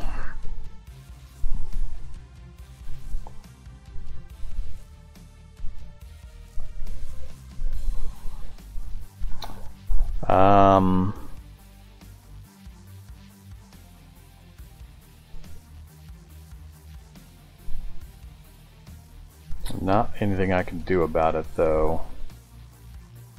I can't apply it to anything else.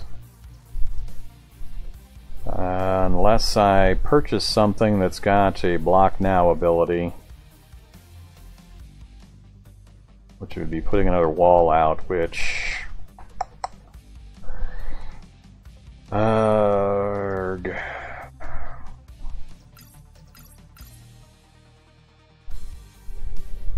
So if I did that instead, he's going to do 5.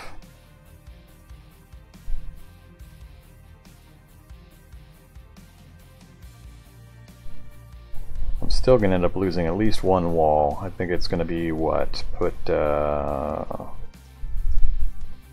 Lose an engineer to make it 4 doesn't really help. It's basically lose a wall and put the other 2 on the other wall. So it's going to be a wall trade. I think that still probably is going to be better. And then we'll use the last 3 to get another drone out. Alright, that's probably a better plan. Well, let's do that. Kills all those. We got the 4 extra damage. I want the Blast Forge gun and I want a drone gun. Commit. I think that'll put a pretty good hurt on him. Yeah, I think we've got it flipped. I think that pretty much crushed him. So, now, worst case, I can drop 2 engineers for sacrifices, put the rest on a wall, and I'll have 2 walls up. So that's all fine. I've got to apply the damage. So we were talking drop a wall. Actually, 4 damage left. I could drop both engineers and keep my walls. That means I'm not going to have energy to build more drones this round. But I think I've got him finished without needing to. Because he's got no defense this round, and we're going to basically crush all of his income this next round. So I think that's the safest. Well, if that's the case, do I need to sacrifice my engineers? If I just get rid of 1 wall, I think I'm just going to get rid of the 1 wall. We'll apply the rest right there. And defense. Grab my monies, my very, very, very small amount of monies. Alright, we are going to continue to sacrifice drones. 9 damage is going to completely finish off his entire income. He's got none saved, so he should be done at that point. Oh, he's already conceded. Alright, game's over. I hadn't noticed that the resign came up. Yeah, I used that at the end of the last match. I just didn't spot when it appeared, so... Alright, I was a little worried there that my strategy with the little artillery plasma fires wasn't going to pay off, but we did manage to turn the corner. New blueprints! What do we got? Omega Splitter. 15 credits or gold and 3 Bohemian. Click to gain 3 attack. So it's a 6 absorb defense and 3 attack. So you can either defend or you can attack for 3. So pretty powerful. All in on blue for that thing. Combat training is now unlocked. What is that? Victory, defeated the adept bot. Return to the library or lobby.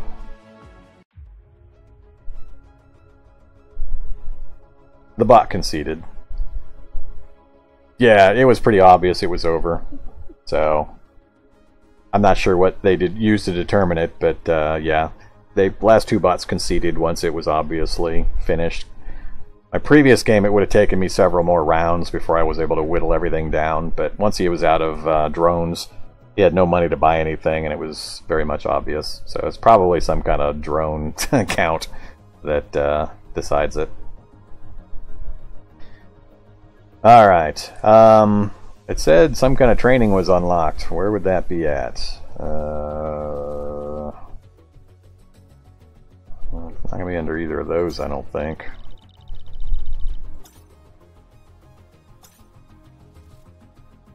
Another campaign. Combat training. Combat training mode introduces Prismata's remaining units, resources, and mechanics. Things not covered in the campaign, I assume. So puzzles and challenge stuff. Alright, cool. I'll probably will work my way through the campaign. I'm just not sure I'm wanting to do it on a live stream, so if you guys are interested in it, I'll go ahead and play it through, but I thought the battles and learning it that way was a little more live stream friendly for this kind of a setup. So so we moved up to adept bots. Let's do one more of these. I want to get to at least expert, and then I'll probably sit here at expert for a while.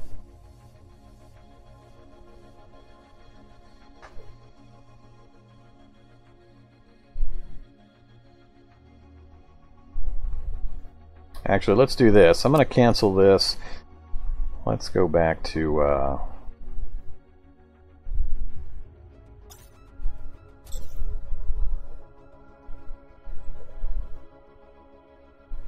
I'm going to wait here on this screen.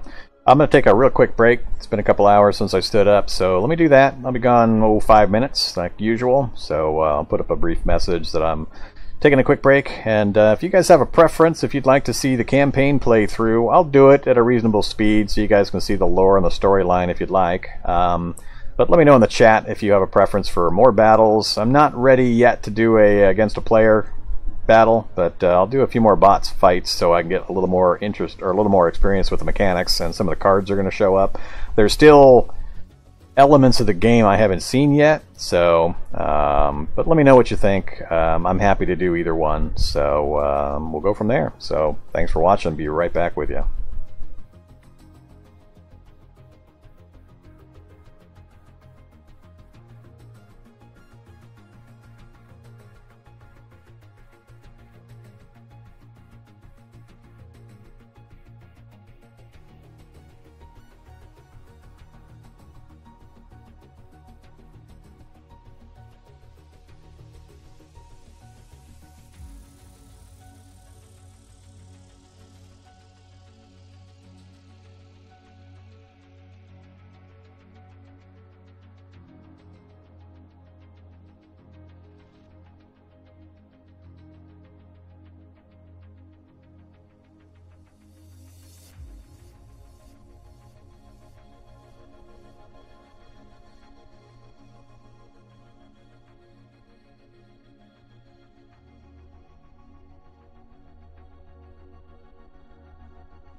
Okay, I'm back. Let's do another battle. I want to get at least up to the expert bot, see how it does. So pick expert bot, leave everything else pretty much the same, random, no time limit. Yep, not going to change the rest. See what new cards we get. Alright, Gauss Charge and Rectifier I sure recognize. I like my rectifiers. Yeah, skip the countdown. Gauss Fabricator. Fragile. Can be damaged. Lifespan dies after 8 turns. Start of the turn, construct a Gauss Cannon. Alright, so it's gonna be able to produce 8 Gauss Cannons in its lifetime unless it gets killed.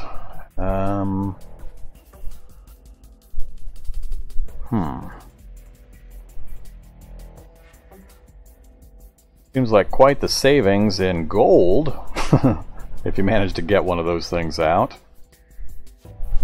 That 4 Gaussite is quite a bit.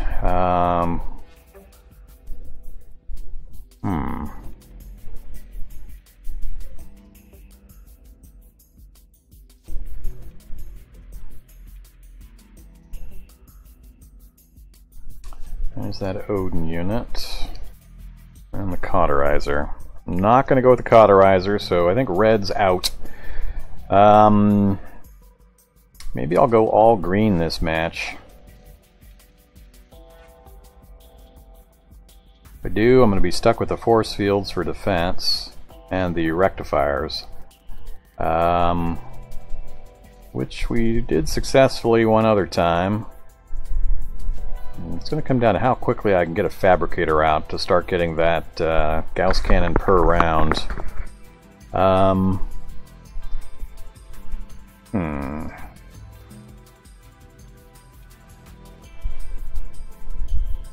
I think that's what I'm going to do. I'm going to go pure green, try to get a Rectifier out, and then a Fabricator if I can manage it. But God, that's a lot. I'm going to have to get at least 2, maybe more conduits out. Well, we'll see how it goes.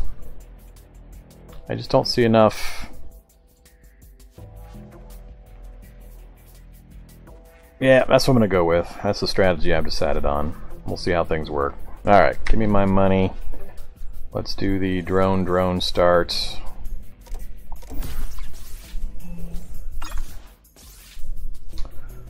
Alright, and now things might start to split. Do I go this, start building up my supply, and then get the rectifier out as quick as possible? I think that's what I'm going to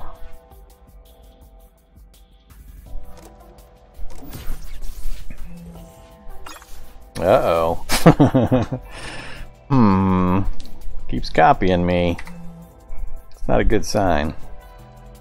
Alright, so I need at least one more turn in order to have enough money and Gaussite in order to get the rectifier out. I think I am going to go there.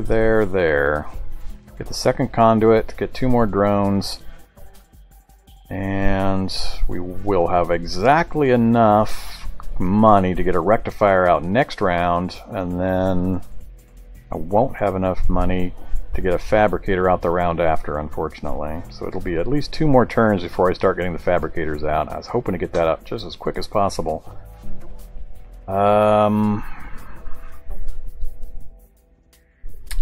Might change the order up. I might do something else next round, then get a Fabricator out, but it's going to depend on what he does, so let's go with this. We'll see what happens. Alright, so he went green-blue, so we're going to get a mix. He's going to get walls out. Lovely. Do I get my rectifier out now, or do I go for the Fabricator next round? As long as I keep a hold of 1 gold or credit, I can get the rectifier or the Fabricator out next round. So I could spend 10.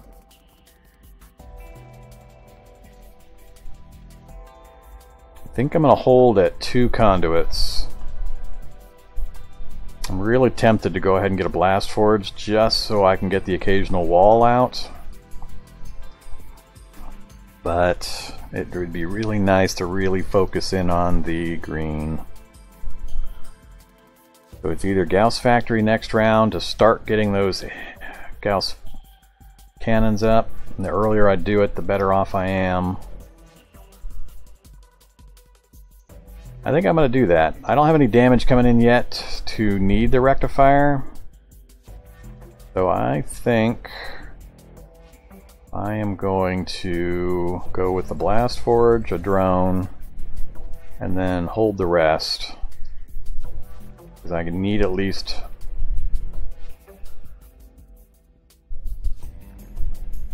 Yeah, if I keep my 3... Actually, no. That's right, if I buy the drone, that'll get me to 12. So I could spend the rest of that on another drone. And I'm going to get 13 gold next round, and I've already got 3, and I'll gain more, so I'll have enough for the fabricator. Yeah. Or I can give the blast forge back.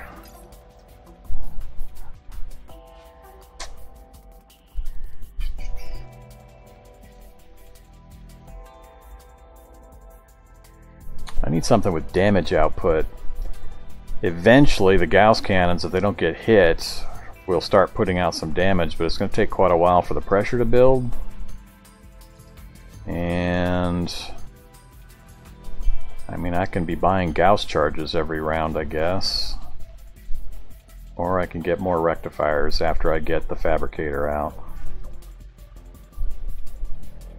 Wouldn't it be funny if I could get 2 fabricators out? Get 2 Gauss rounds, 2 Gauss cannons around. That would be pretty interesting. That would put a little bit of mounting pressure up, and I could be spending my money then on other things once those are deployed.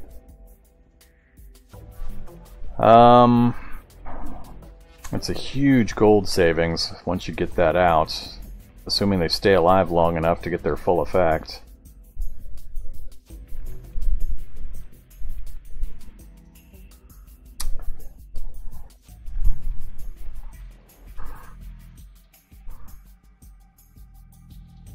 I think I might hold on to that extra money instead of going with the blue right now. Yeah, let's do that. Let's hold that money. We got some big purchases coming up.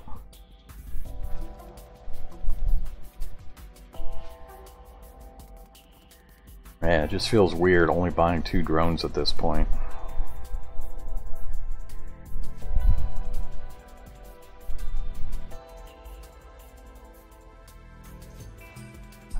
Let's do this actually. I'm going to gain 2 green, so I've got 1 green to spare. So let's do that. That'll still let me get my fabricator out next round. But if he doesn't put some kind of defense out, I can pick something off. Probably an engineer. Alright, let's do that. And he went with a wall. Alright, so much for the Gauss charge being any use, so that's going to be wasted money now. Alright, and he got his own Gauss charges to put pressure on me, you little bastard. And if I buy my fabricator, I won't be able to put up a force field. I'm going to lose my 2 engineers.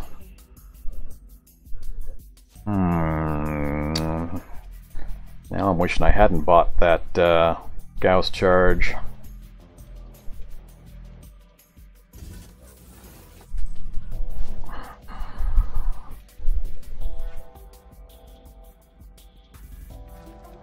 I think it's worth the sacrifice of the engineers. I need to get that fabricator up, get the pressure mounting as quickly as possible. So let's do that, and then let's do 2 new engineers, or do 1 and 1. Let's do 1 and 1. All right, fabricator. Really hope you're worth this this bother.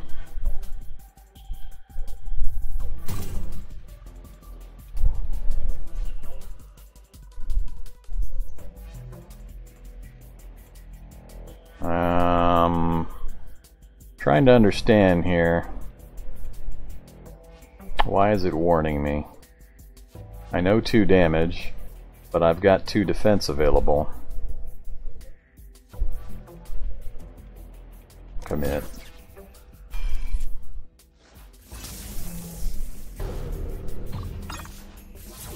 Alright. However.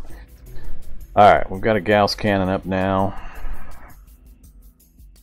So starting next turn, we'll start to get the benefit out of that, and that's just going to keep building, so... That's a long-term thing. I'm not 100% that strategy I'm using is going to be worth it. I'm going to really probably regret not putting some blue in for some defense capability. Alright, now...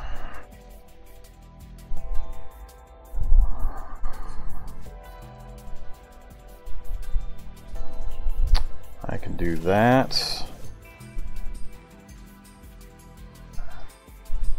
And another engineer to replace another one I'm about to lose. And that rectifier will then allow me to block any of the incoming damage or attack him. So again, I think it's worth it.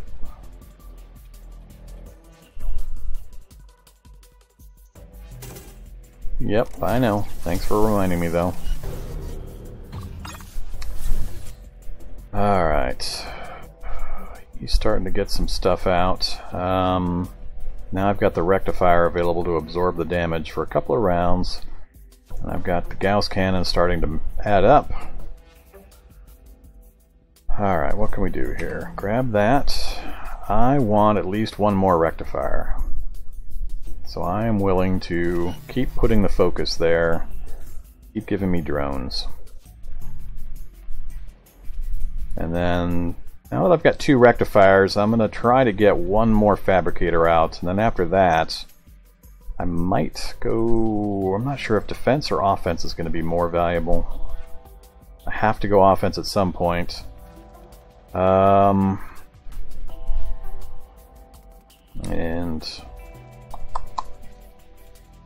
I might just start buying Gauss cannons, just load myself up with Gauss cannons.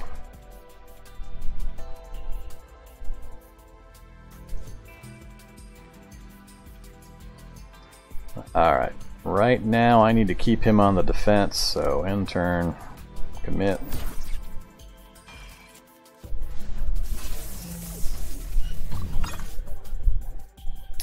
Alright, 3 coming in, put it on the rectifier, and defense. Alright, now it's starting to ramp up. Now I'm not liking the look of this.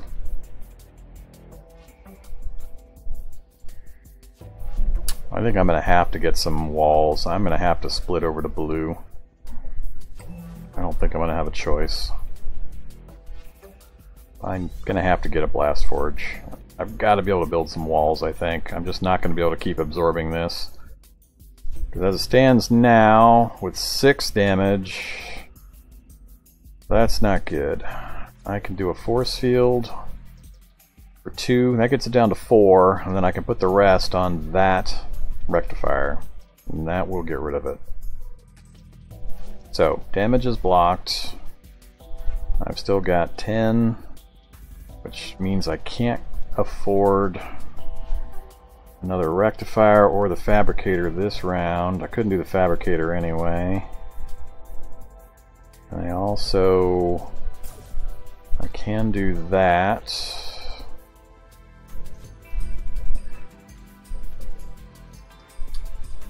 And do I do that?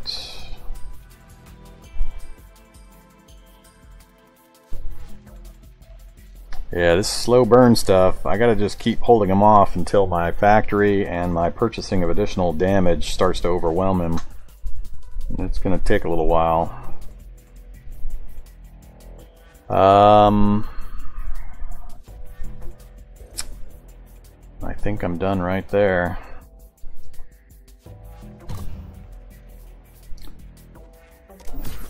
I was hoping to go pure green, but I think the blast forge is really going to help. Alright, 6 damage coming in. There and there. in defense. I got to deal with 8 damage next round with the current setup, so he's out damaging me by a pretty good amount. It's going to take me just so much time to ramp this up. Arg! Grab my money. I got to get 1 wall. So, 8 damage. I need to get rid of 4 points before I can safely apply some to a rectifier. So as it stands currently, that's the entire wall.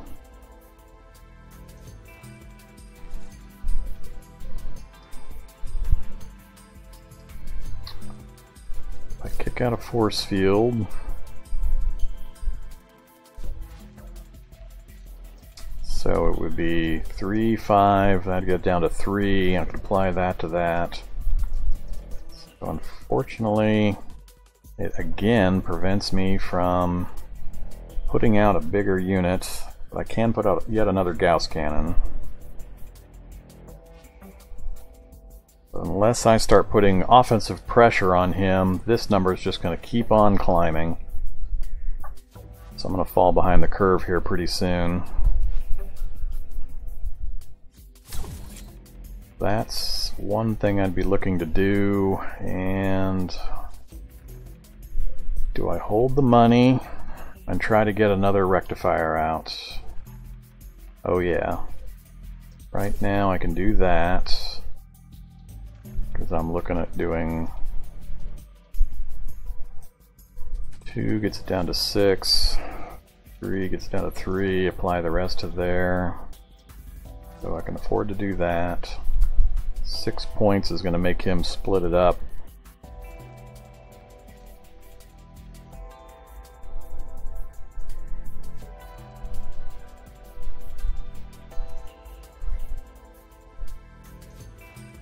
Yeah, I need to do that to put pressure on him. And then do I hold that money or do I get another drone?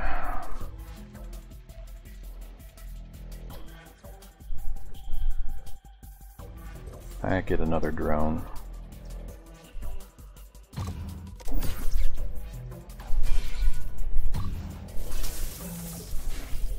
Alright, we did manage. God damn. Yeah, this is not good. Not good. Alright, well, we knew that was going there. I have to sacrifice the wall again. And then the rest goes here.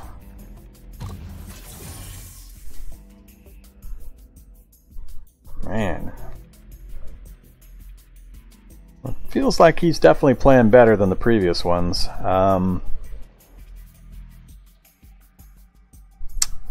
I feel like I'm falling behind the curve here. I'm not getting his defense or his offense down. I'm chewing through my drones, and my offensive capability is not ramping up as fast as his defense is. So that fabricator's looking like a less and less of a good idea.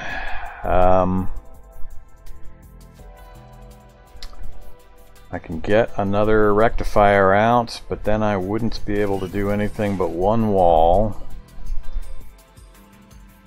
The wall would leave 4 I could apply to him, so the single wall is going to negate all of his damage again, so that's not too bad a deal.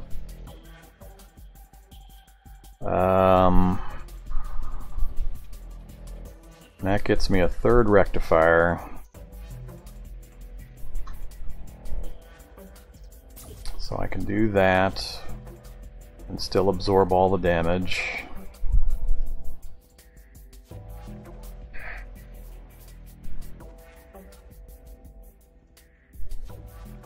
He's still going to spread it out. Yeah, I still think this is a good plan, because between a wall or a force field, I can then splash the rest of the damage out between one of these rectifiers. I can always remove at least 4. And with 3 of them on different cooldowns, I pretty much always have a 4-point cushion on the damage output. And I'm still adding free Gauss cannons, and I'm having enough left over to get other stuff done. So I think I'll be done with rectifiers at this point. I might start going multiple Gauss cannons after this, just to keep putting up the pressure and keep increasing this number. And the more of these I have, if I do have extra, I can always apply 2 extra damage into my mix. So I think I'm going to stick with that strategy. Yep. End turn, commit. Let's do it. Beep boop. Alright, expert bot. Beep boop away. Look at that. Jeez. Holy crap. He went triple conduit. Okay, well now I'm not feeling so confident. I got 13 potential attack points, 7 defense, so same plan. We're going to do all against the wall, and then the remaining 4 against that rectifier. Alright, let's grab my monies. So, 7 coming in. Again, build the wall. So, I can get rid of 3, and then I can apply 4. So, the single wall lets me free up that right there. Gets me to 11 out of the 14 to keep the pressure up. How many more Gauss fabricators do I get? Does it tell me? I guess it's 3 more. It's probably the same as the countdown. Well, yeah, I get 1 every turn he's alive, so... Alright, so I'll get 3 more Gauss cannons before the factory goes away. Now, this is where I was hoping to do multiple Gauss cannons, but... if I do...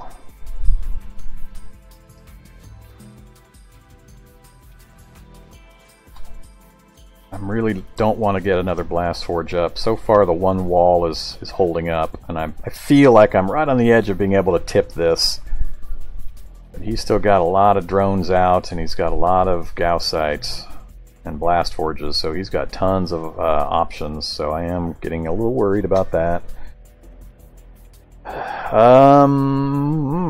Let's do...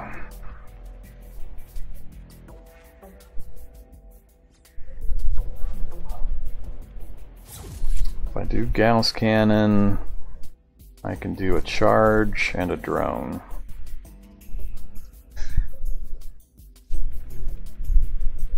Let's do it.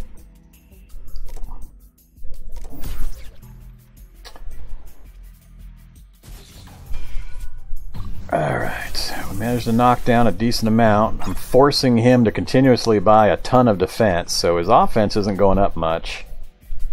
So, we got the same situation. I can block with the wall and then dump the rest onto a rectifier and use the other 2 for offense. So, do that and defense. Grab my cash monies, and we are going to attack, buy my replacement wall. I've got enough for yet another rectifier. Really liking the rectifiers. Having that healing ability and then the alternates being able to add 2 damage I like, but damn it, just 1 point shy of getting 2 Gauss cannons around.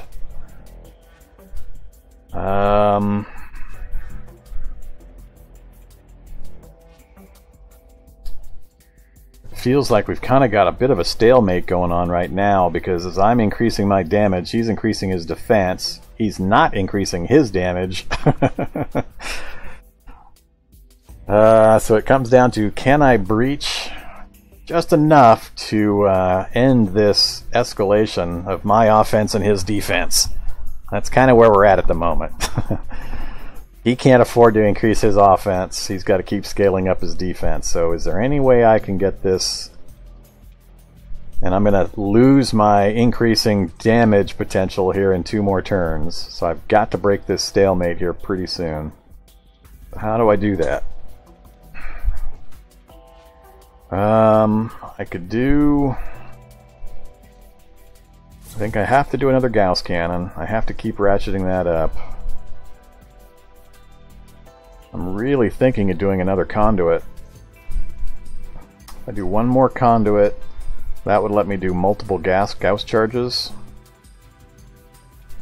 every round.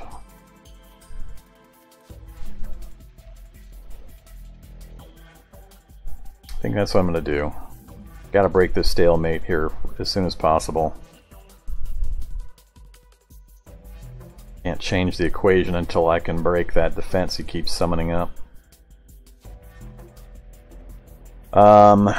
So let's do that. Do I put out a force field? Is the force field going to change anything? I don't think it is, and I want my Gauss to increase, so we're going to end the turn there.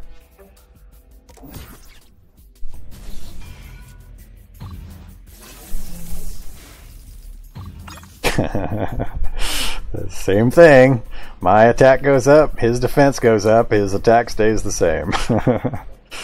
So, sacrifice the wall, put the rest on the rectifier, end defense, get my monies, buy my replacement wall. Uh-oh, now it doesn't work. Damn it. I put that out. Crap, I haven't been able to break the impasse.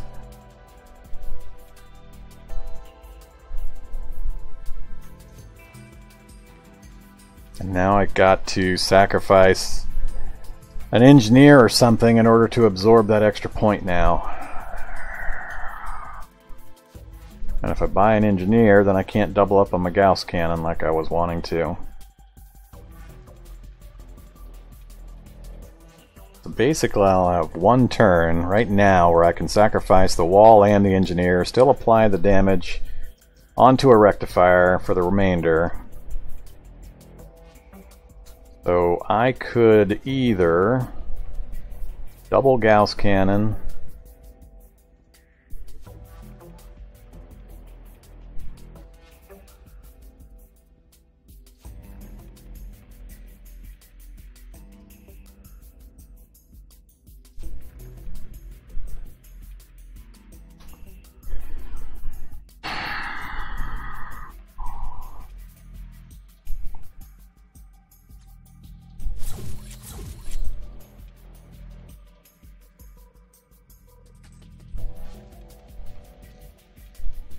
I think he's out-escalating me.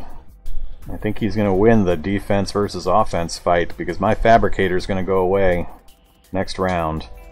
My increasing attack is going to drop. And he's managed to maintain his defense. I haven't been able to top it. And I don't see that changing by the end of next round. At which point things are going to reverse and yeah, this is bad. I don't see this ending well. We're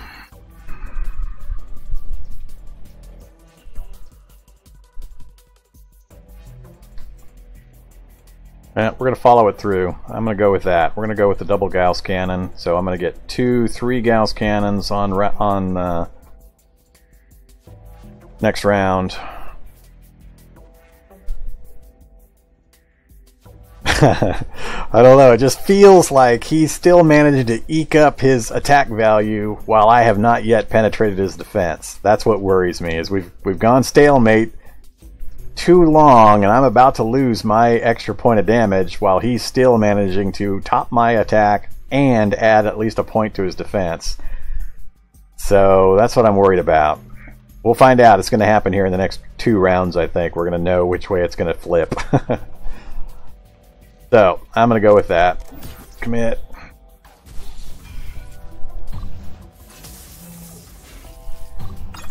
And I just managed to eke out over the top. Alright, 8 damage. That's not good. Oh, yeah, that's what I expected. So 3, 4, and 4. Erg. So I'm going to exactly equal him this time. Alright, buy my monies, get my wall. So we're back to the 7, so we're back to this situation. Now I've got it exactly equaled out.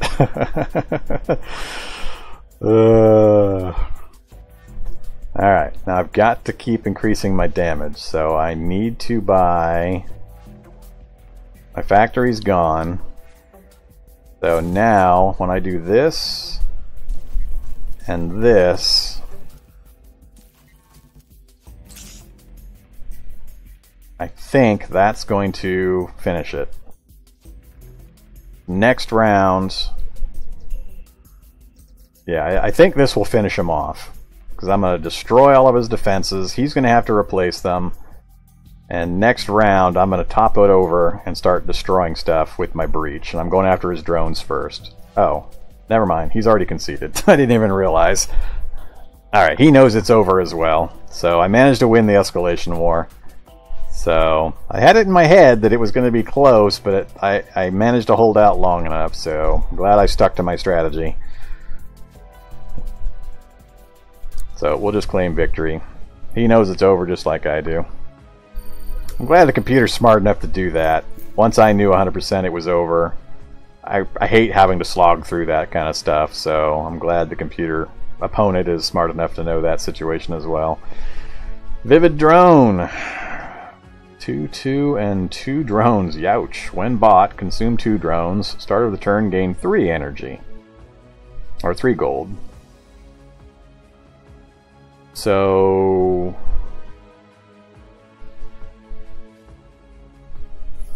I'm trying to think of what the advantage is here.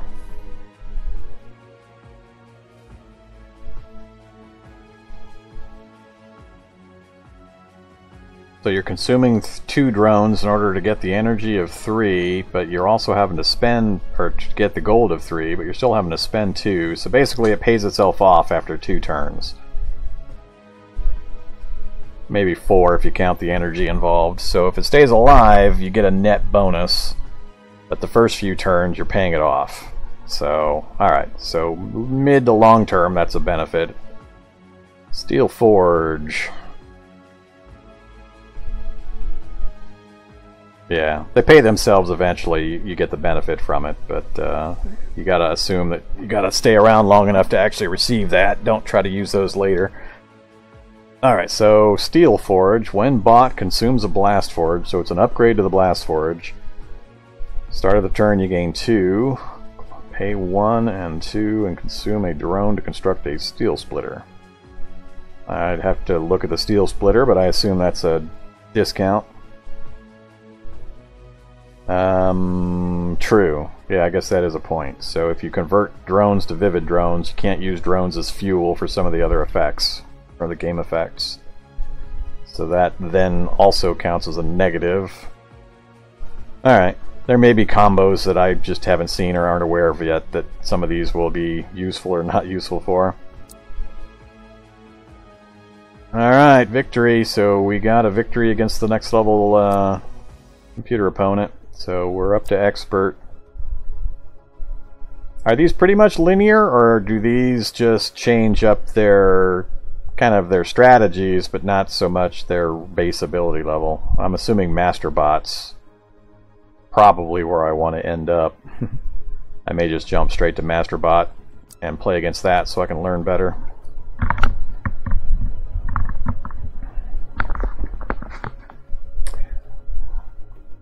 Alright, let me think what we're going to do here. yeah, cannot tuna fish. Fearless Bot's kind of different. I can see that. I've been playing really aggressive openings. I've been going pretty hardcore. Attack, attack, attack. Get rid of my opponent's ability to inflict. Make him play defensive and keep the defenses up. So it would be interesting to be on the receiving end of that, and or to see what happens when both players are using rush attack styles. I haven't played anywhere near enough to have a feel for or figure out when it's beneficial to go defensive and wait out your opponent like he was trying to do to me, or the way I forced him in that last match, to see if he can get enough defenses up to then start ignoring my attacks and build up his own offense. But the fact that when combat occurs, only the defender takes damage forces the game to be very much attack-centric. So if both units were taking damage of some kind, you'd have to play it a lot differently. But so I'm not sure just how much of a benefit the defensive blue style actually is. I'd have to actually purposely try to play it and see if I could survive it to get a feel for it. But just the base reason that attacking never takes any damage leads me to really focus on that kind of an aggressive style. I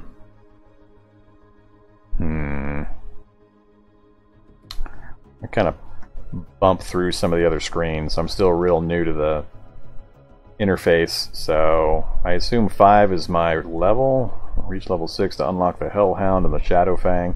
So I assume this is all preset as you work your way through the levels. You're just unlocking things in a strict sequence. It's not randomized in any way.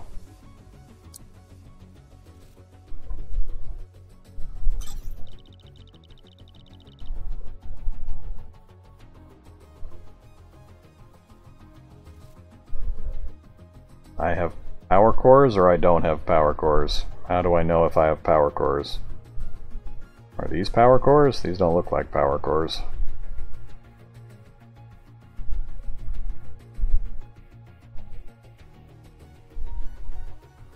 I'm assuming I don't have any power cores. I don't see where I can... Are these power cores here? I'm going to assume something like that. Skin unlocks. Haven't got any skin unlocks. I understand everything's pure cosmetic. Emotes.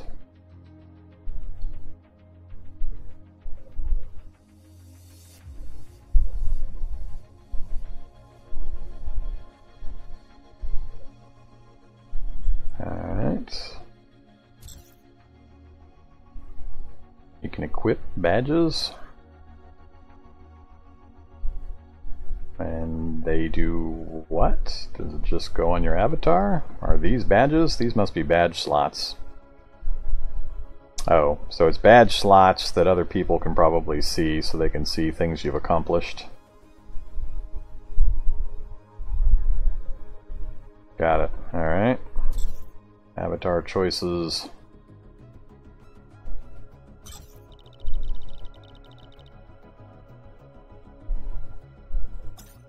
Alright, so I know the campaign options. I haven't done combat training yet. I'm going to hold off on that. Unit blueprints? So does this show everything in the game? Sorta.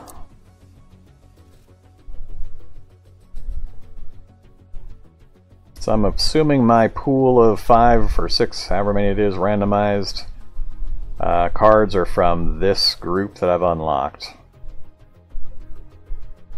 They all look familiar.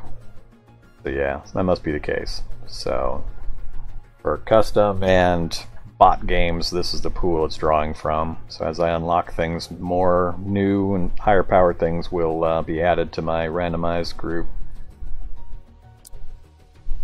Alright, so you can see the stats on everything. Blood Rager, I haven't seen Blood Rager yet. 7-1.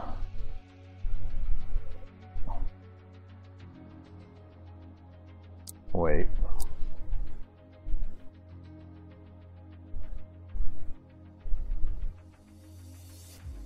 Yeah, I understand that, so...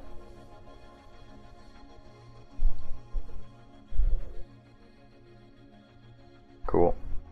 Is the cost... What does this cost here mean?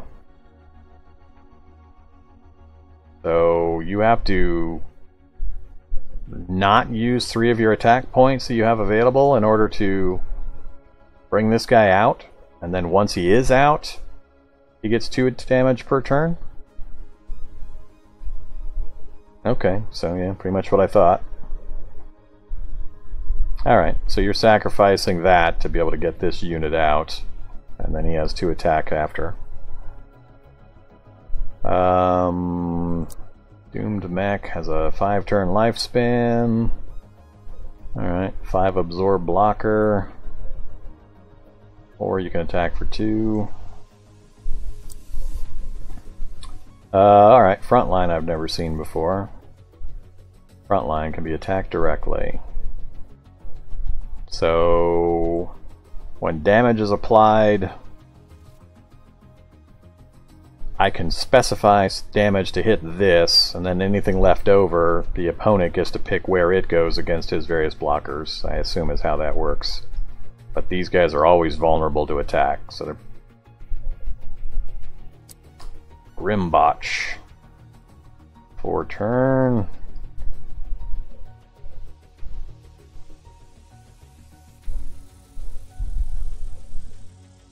Alright. Autorizer I've seen, Energy Matrix I've seen, Omega Splitter. Is that Optimus Prime? 15. Does this show if there's limitations on how many you can have? I don't think this is showing me that. Like you can only have 20 or 25 or whatever the number is of the little guys. Does this screen show limitations? I don't think it does. To how many you can have per. Doesn't look like it.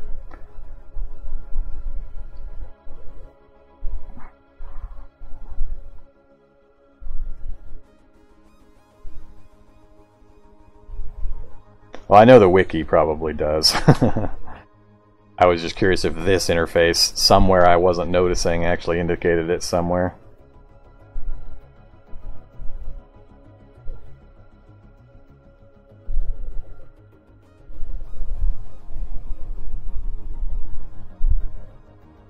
Alright, quite a few units to go, probably a few more new mechanics buried in there that the campaign will probably show me.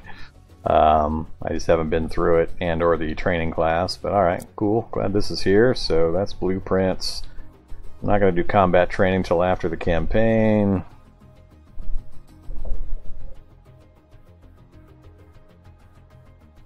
Daily rewards. By defeating Masterbot or winning in ranked play, casual match, or event modes. 3 daily rewards remaining.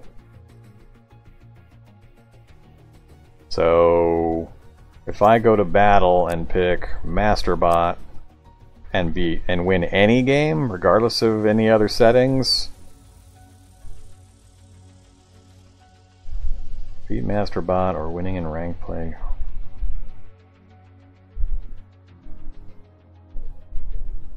Is it randomized, or do these symbols mean something and you earn them in order? Guess we'll find out.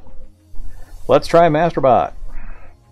Should have probably jumped to that after the first couple anyway. So I think I got enough of a handle on it. We'll figure out the rest. So we're going to do a Masterbot match. Random time limit. Let's go for it.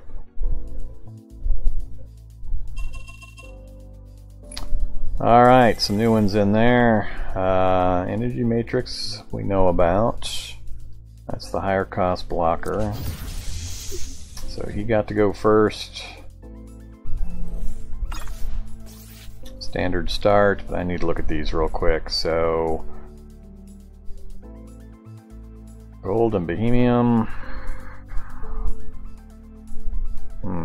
Interesting mix this time.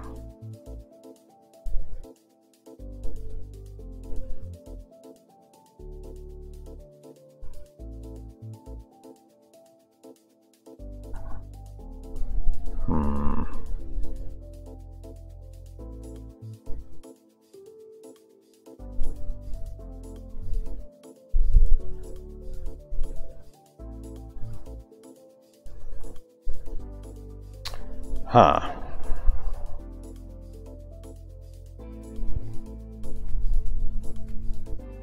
So single color strategy is only going to allow the Blood Rager and the default cards. Well, actually I guess Energy Matrix, but I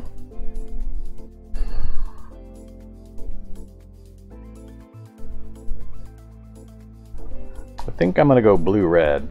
We're going to dump green this time. We're going to go for the Cauterizers and the Blood Ragers.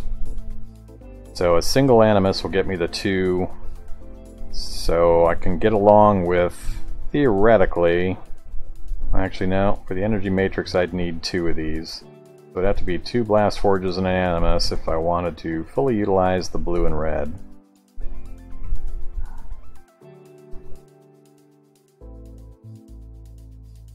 Let's do it. Alright, so we're not going to do the utility cards this time. We're going to go offense, defense in whatever combo we can manage. So grab our cash. Give me my 2 drones.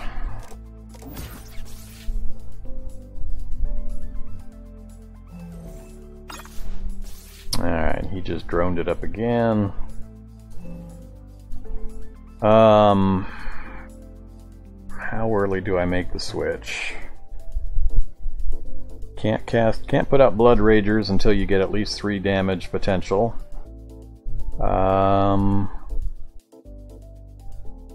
What you could theoretically do.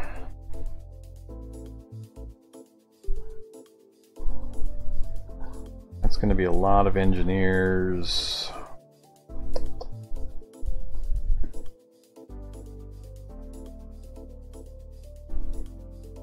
That's a lot of ramp-up time to get to some of that stuff. I think I'm going to do the same thing he did and just do another double drone. And he went with another engineer.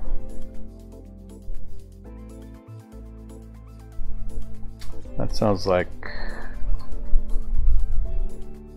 well...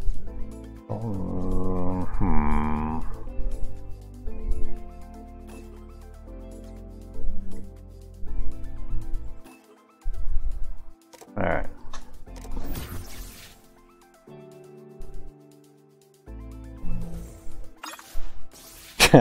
He's not messing around with the drones.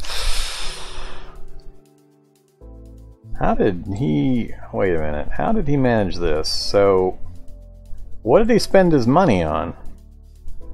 3 drones? 369? Yeah, I guess that's right.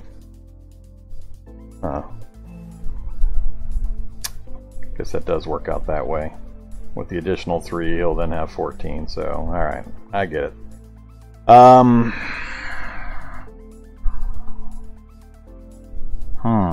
It's a drone escalation.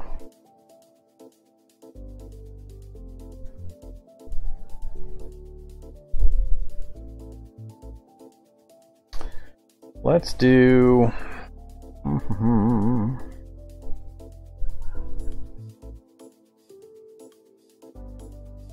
This guy kind of scares me a bit.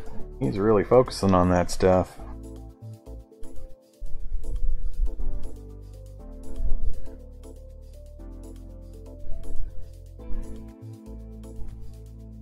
For what I'm going to try to do, I need to get both an Animus and a Blast Furnace out. If I do that right now, that's going to chew up all of my currently available cash. I'll get 11 next round, so I could theoretically get a Cauterizer out next round. I would then have a ton of electricity. And that would let me buy a whole crapload of drones. I'm going to try that. I'm not going to follow him this round. I'll let him get the lead on the drones. Let's go ahead and do this. Probably should have waited one more turn before I committed to that. Alright, so he got the Blast Forge out and went even more drones, so he's really pulling ahead on the drone count. But I wanted to get the Cauterizer out. That's going to give me 2 points possible. I need to get 1 more damage point out, and then I'd be able to start getting Blood Ragers. That's going to force him to pull off of his economic investment and start putting out some defense.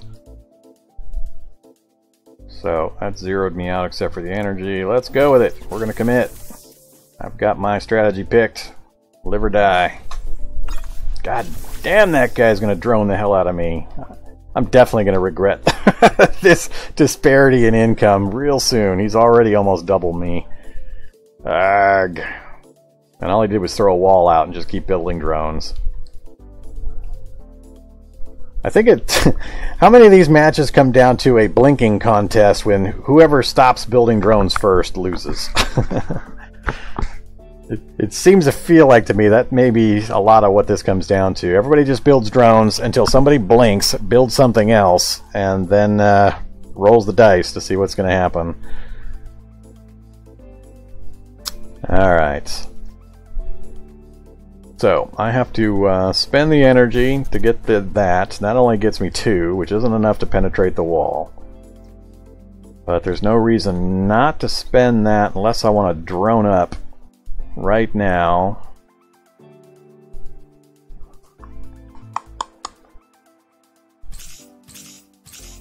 Oh. After I do that. So, how was I going to do this? Theoretically, I could put up another cauterizer. Does that gain me anything? That does actually get me enough so that I could, instead of hitting a wall, I could then start putting out Blood Ragers.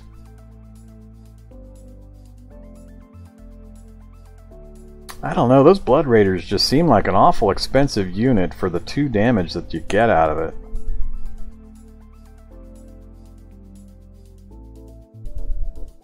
I guess I'm not understanding what the benefit here is compared to other units for what you're giving up.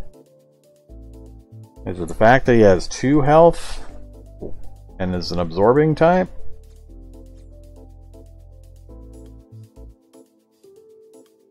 I'm just not sure I see the benefit to the Blood Ragers. I'm kind of committed to this route, but...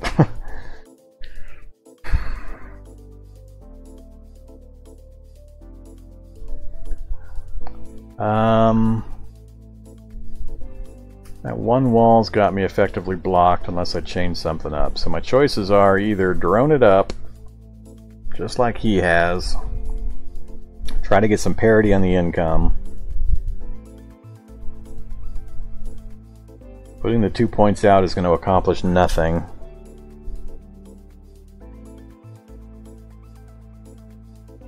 More engineers.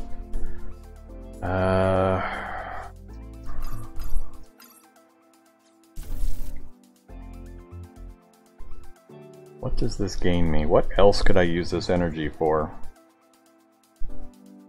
Other than building a whole bunch of drones. Nothing else uses energy except for the cauterizers.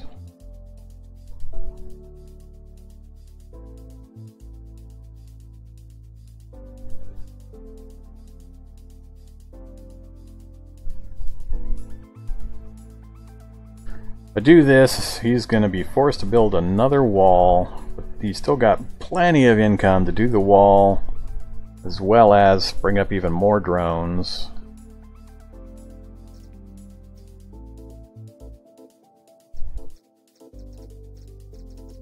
I think we're going to try this, though. Let's go ahead and...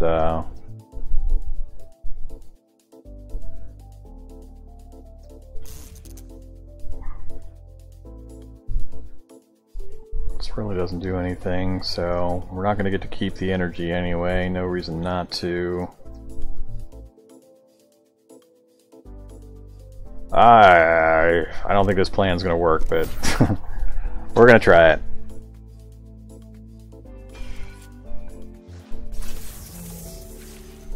God dang. None of the other AI have done anything remotely like this, so that's taken a bit of adjusting all by itself. I'm assuming he's going to be going... he went red and blue. He's got enough to start spitting out some pretty nasty stuff. I'm going to expect some big hurts coming in pretty soon. Alright. Let's grab my little bit of money, all my 11. Why does it feel like that should be a lot more than 11? It's got me doubled up on income. That's bad.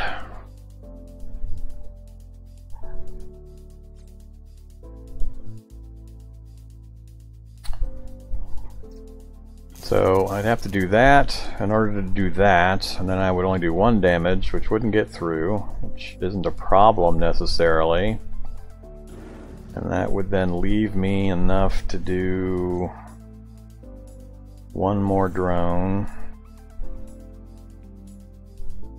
But I feel I'm really still falling far behind. I'm going to get crushed here pretty quick, because I have no defensive ability.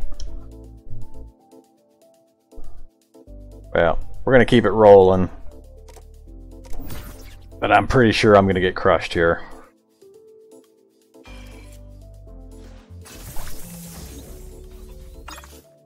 Yeah, he's just going for broke. Yeah, kill an engineer.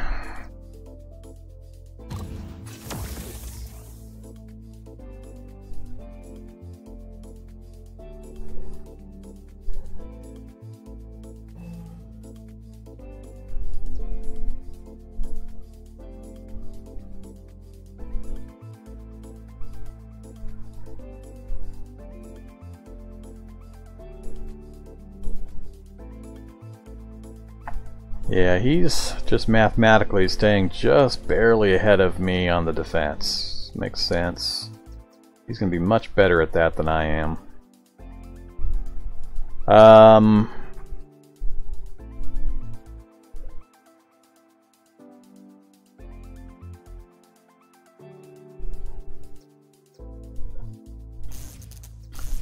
I do that. If I get another Blood Rager out, it's going to force him to escalate again, but he's still increasing his cash flow while I'm far behind. I could get 2 more drones out and the Blood Rager, but I need a defense, so I need to get a wall out. I do a wall on a Blood Rager.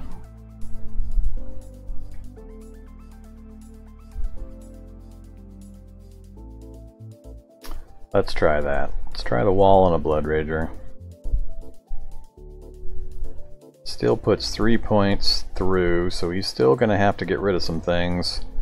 Either a wall or a few of these others, so it still costs him something. So yeah, we're going to try it. Push on through.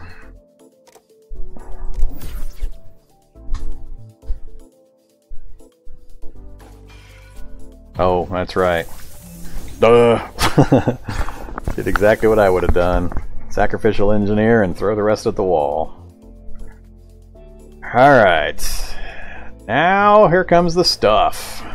I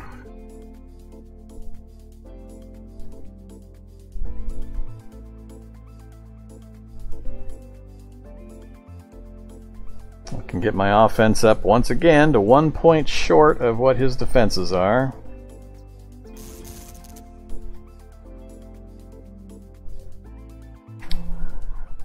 Yeah, this is going to start hurting real bad real soon.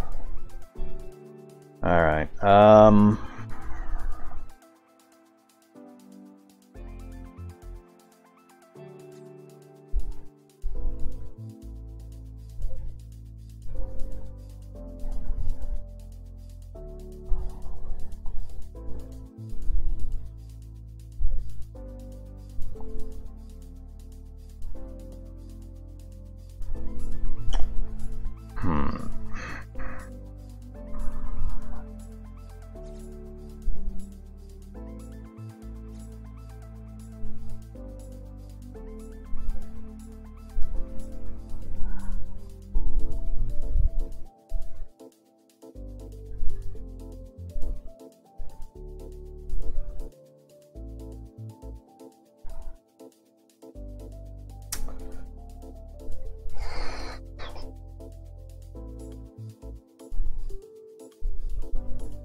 Erg.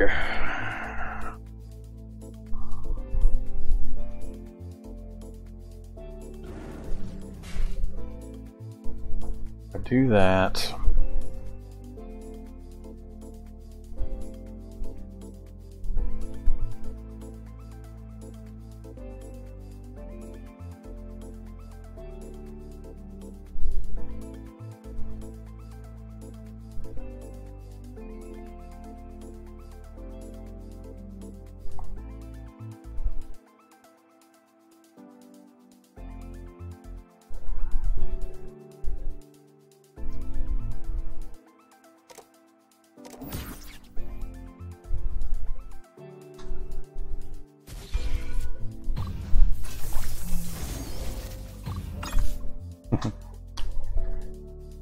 And I barely got enough to overtop him this time. Alright, I was looking at... I've got 11, so if I kill those two and apply the rest to a wall... I've still got enough engineers to power up these. I thought I was going to be able to top it. Damn it! He still maintains just high enough. Yeah, I'm definitely falling behind the power curve here. Arrgh.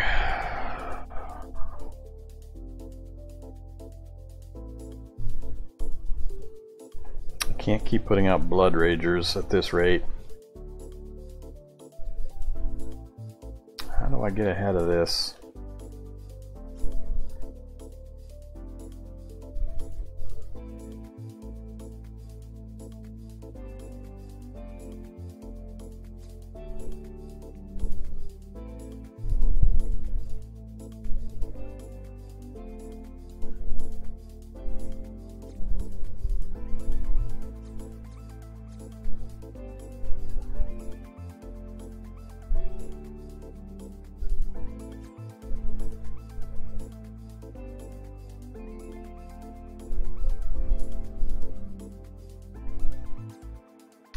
Still just not understanding the Blood Rager benefit for the cost.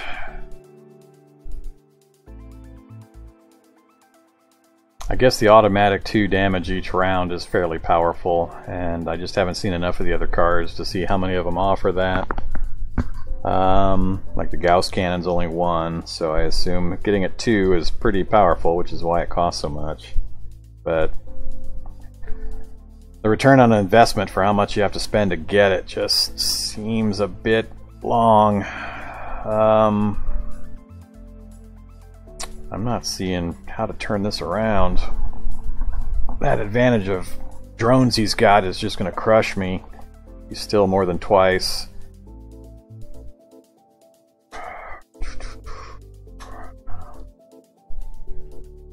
And as soon as I take the pressure off, forcing him to replace his defenses, he's going to throw a bunch of offense out, which I'm not going to be able to respond to effectively.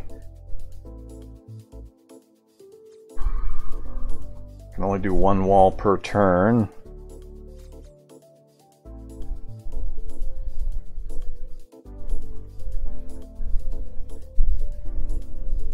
I can't ramp up the offense to overcome this.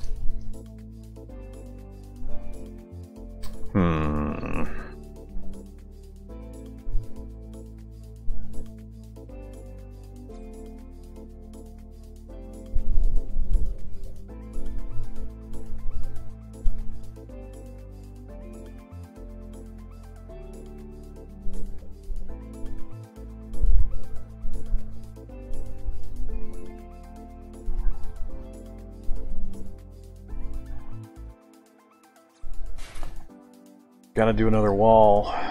Can't take that 7 damage.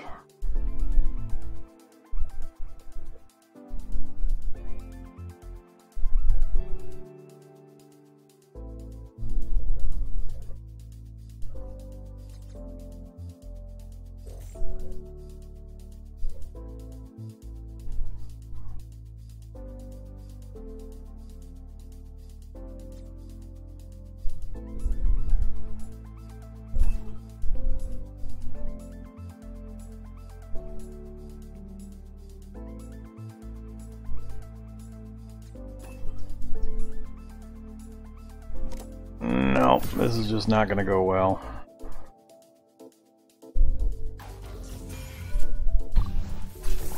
Ah, he's got the energy matrix out.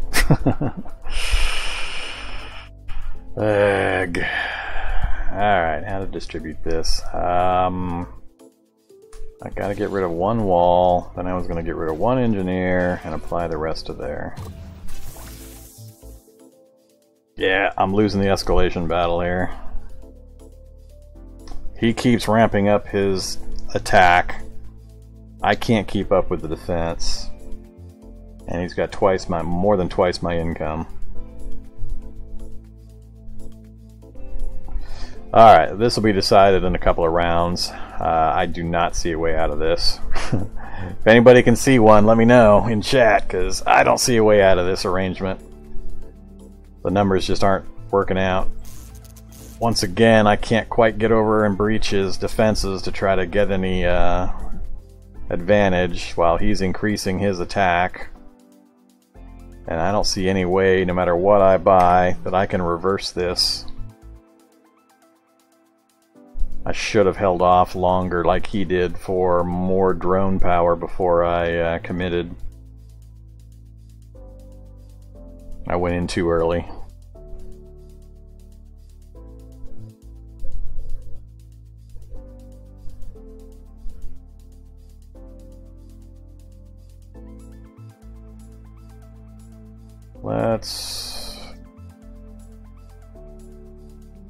Computer's definitely playing a lot better than the previous ones, so I'm very happy about that.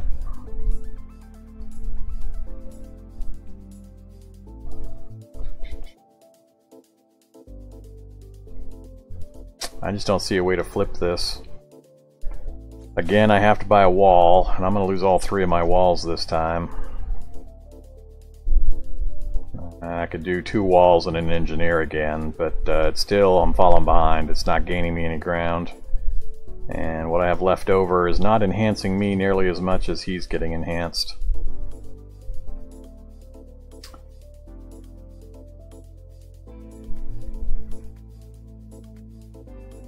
And next round it'll flip and I'll have to lose. I won't be able to replace the walls anywhere near fast enough. So I think next round is going to pretty much decide it. That's where I'm going to start to collapse.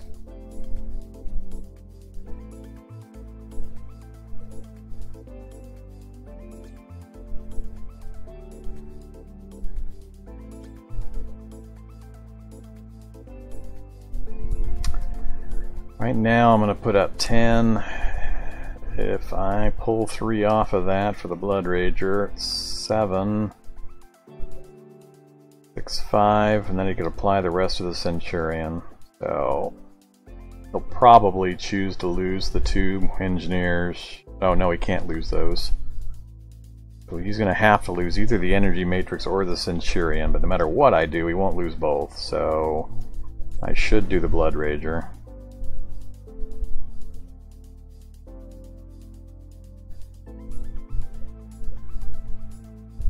And replace the engineer.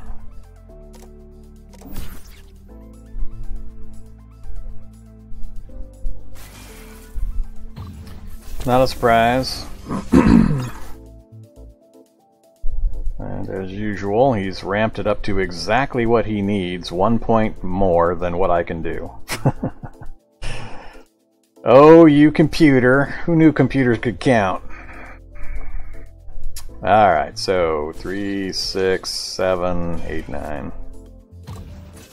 And this is where things go horribly, horribly wrong. Because no way can I counter that 14. Alright, he outlasted me. We'll do one more round just to prove it, but the match is already over. I'd probably forfeit right now. That's a good plan. Use emotes to distract him, enrage him, make him make a mistake. I actually do emotes. Can I do emotes against a bot, or is that a player versus player only thing? What do these buttons do? Global chat.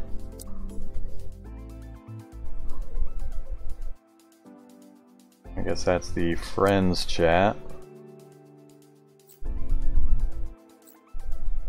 How would I even tell it to fire off an emote? Ah, this way.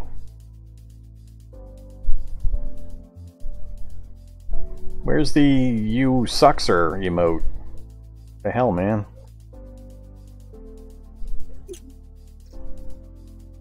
There, I have been emotified. Yeah, I don't see any way around this, so I'll go ahead and, like I said, I'll play this turn out, but it's over.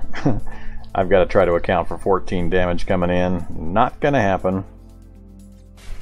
That and a Rhino would be all I would be able to manage. 3, 6, 7, 8, and I'd still gonna have to get rid of like 6 engineers.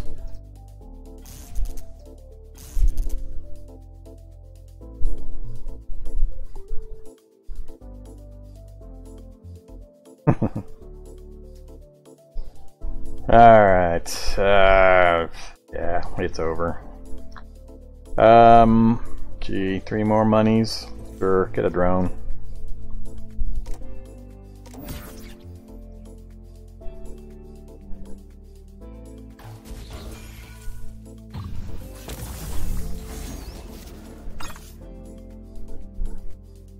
Oh wow, look! I'm finally gonna get over top of him. It's not gonna help me. 10 damage.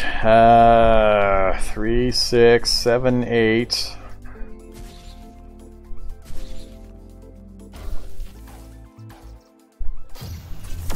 And 15 coming in next round. And now I can't get over it. Up, look, look! Woohoo! I can breach! I can breach for 1 point!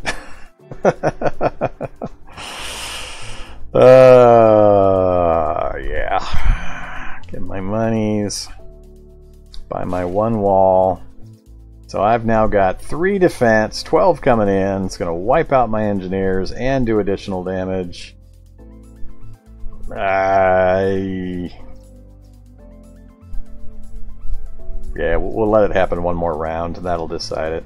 I already knew last turn that it was hopeless, but only other defense I've got is to spend 5 more on a Rhino, and I guess I'll replace some engineers. That's 2 more damage potential.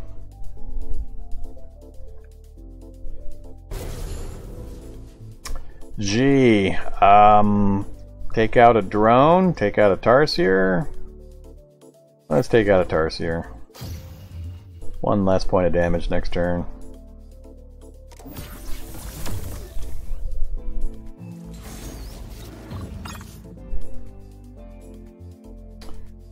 Only 6 coming in.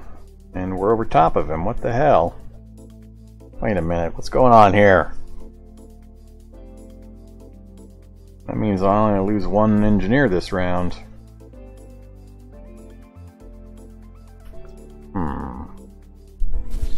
Pretty much gotta do that.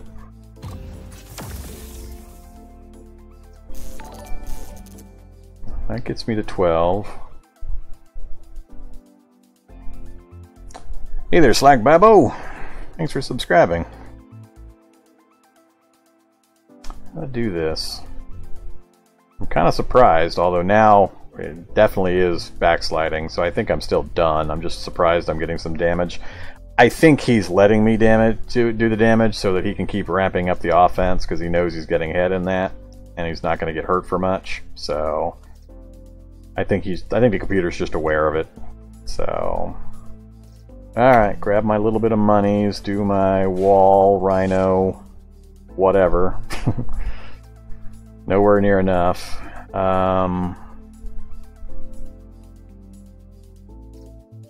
I'm definitely going to run out of engineers.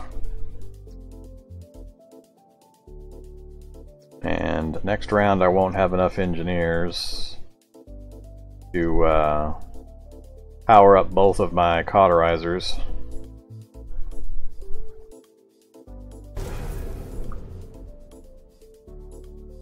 Two points. 1 Blood Rager or 2 Tarsiers. Same damage. Savings. The Rhino, can't take any of those out. He's so far ahead of me on drones. At this point it's not going to make a difference. If I get rid of the Animus, he can't do... Nah, let's just get rid of a Blood Rager. It's not going to make a difference.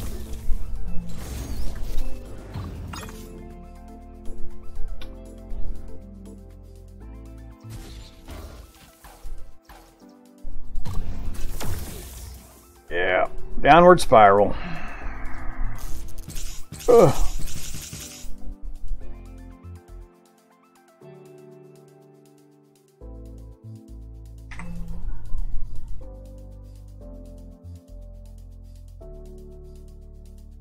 Alright, time to forfeit.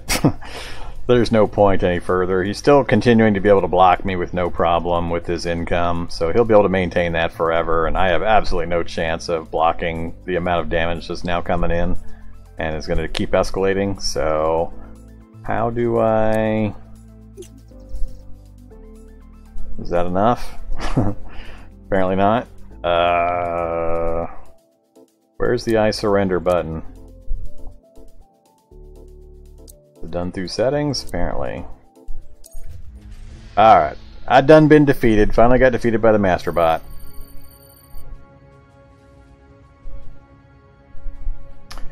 Alright, defeated. I actually feel good about getting defeated. I'm happy that I was defeated, so I was getting a little worried being brand new to the game and rolling through the bots, so good to know. I'm pretty sure my losing strategy there was just the fact that I blinked before he did. I went in and tried to get building too early. The things I was trying to build weren't effective enough to be worth the lead that he built up for the gold generation or the money generation. And so I'll have to think about that for future ones. See just how much I want to adjust my strategy for future matches. Let me see here what time we got. Let's back out to... How do we get back to the overview screen? No. Don't want that screen. I guess this is the overview screen.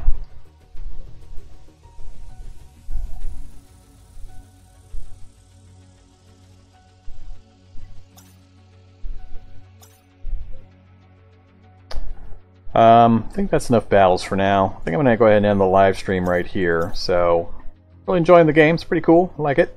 It's going to take a little bit more obvious playing and playing against some humanoid type creatures to get a good feel for it. But I do want to roll through the campaign. I'm just not sure the campaign is live stream material. So I may roll through that on my own, get the various things unlocked, and then try doing some more live streams with some human player matchups, see how that goes. I definitely need to get familiar enough with it that I can take turns in a reasonable amount of time, not puzzle my way through the interface. Yeah, I'll definitely play through the campaign before I play a human. So, I've gone through the first couple of missions in the campaign, but I need to finish all the rest of them so I get introduced to the rest of the elements in the game, and so I'll do that, then look at the combat training, and we'll come back and do some more live stream with some real play.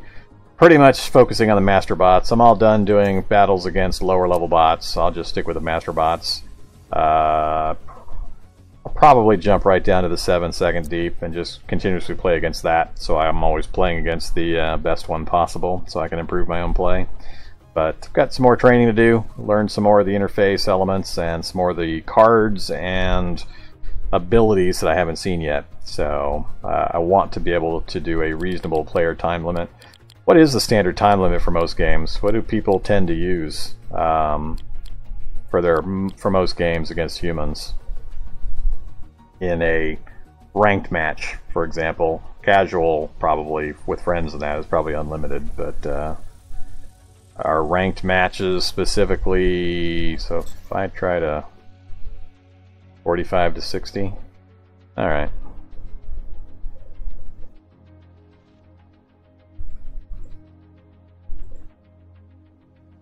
Oh, I've got to reach level 20 before I can even do ranked play. Okay, that's probably just done by completing the campaign and some of the training stuff.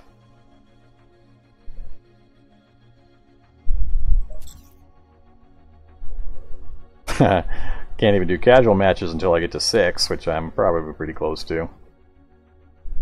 First computer versus friends. Well, at least I can do friends first anybody.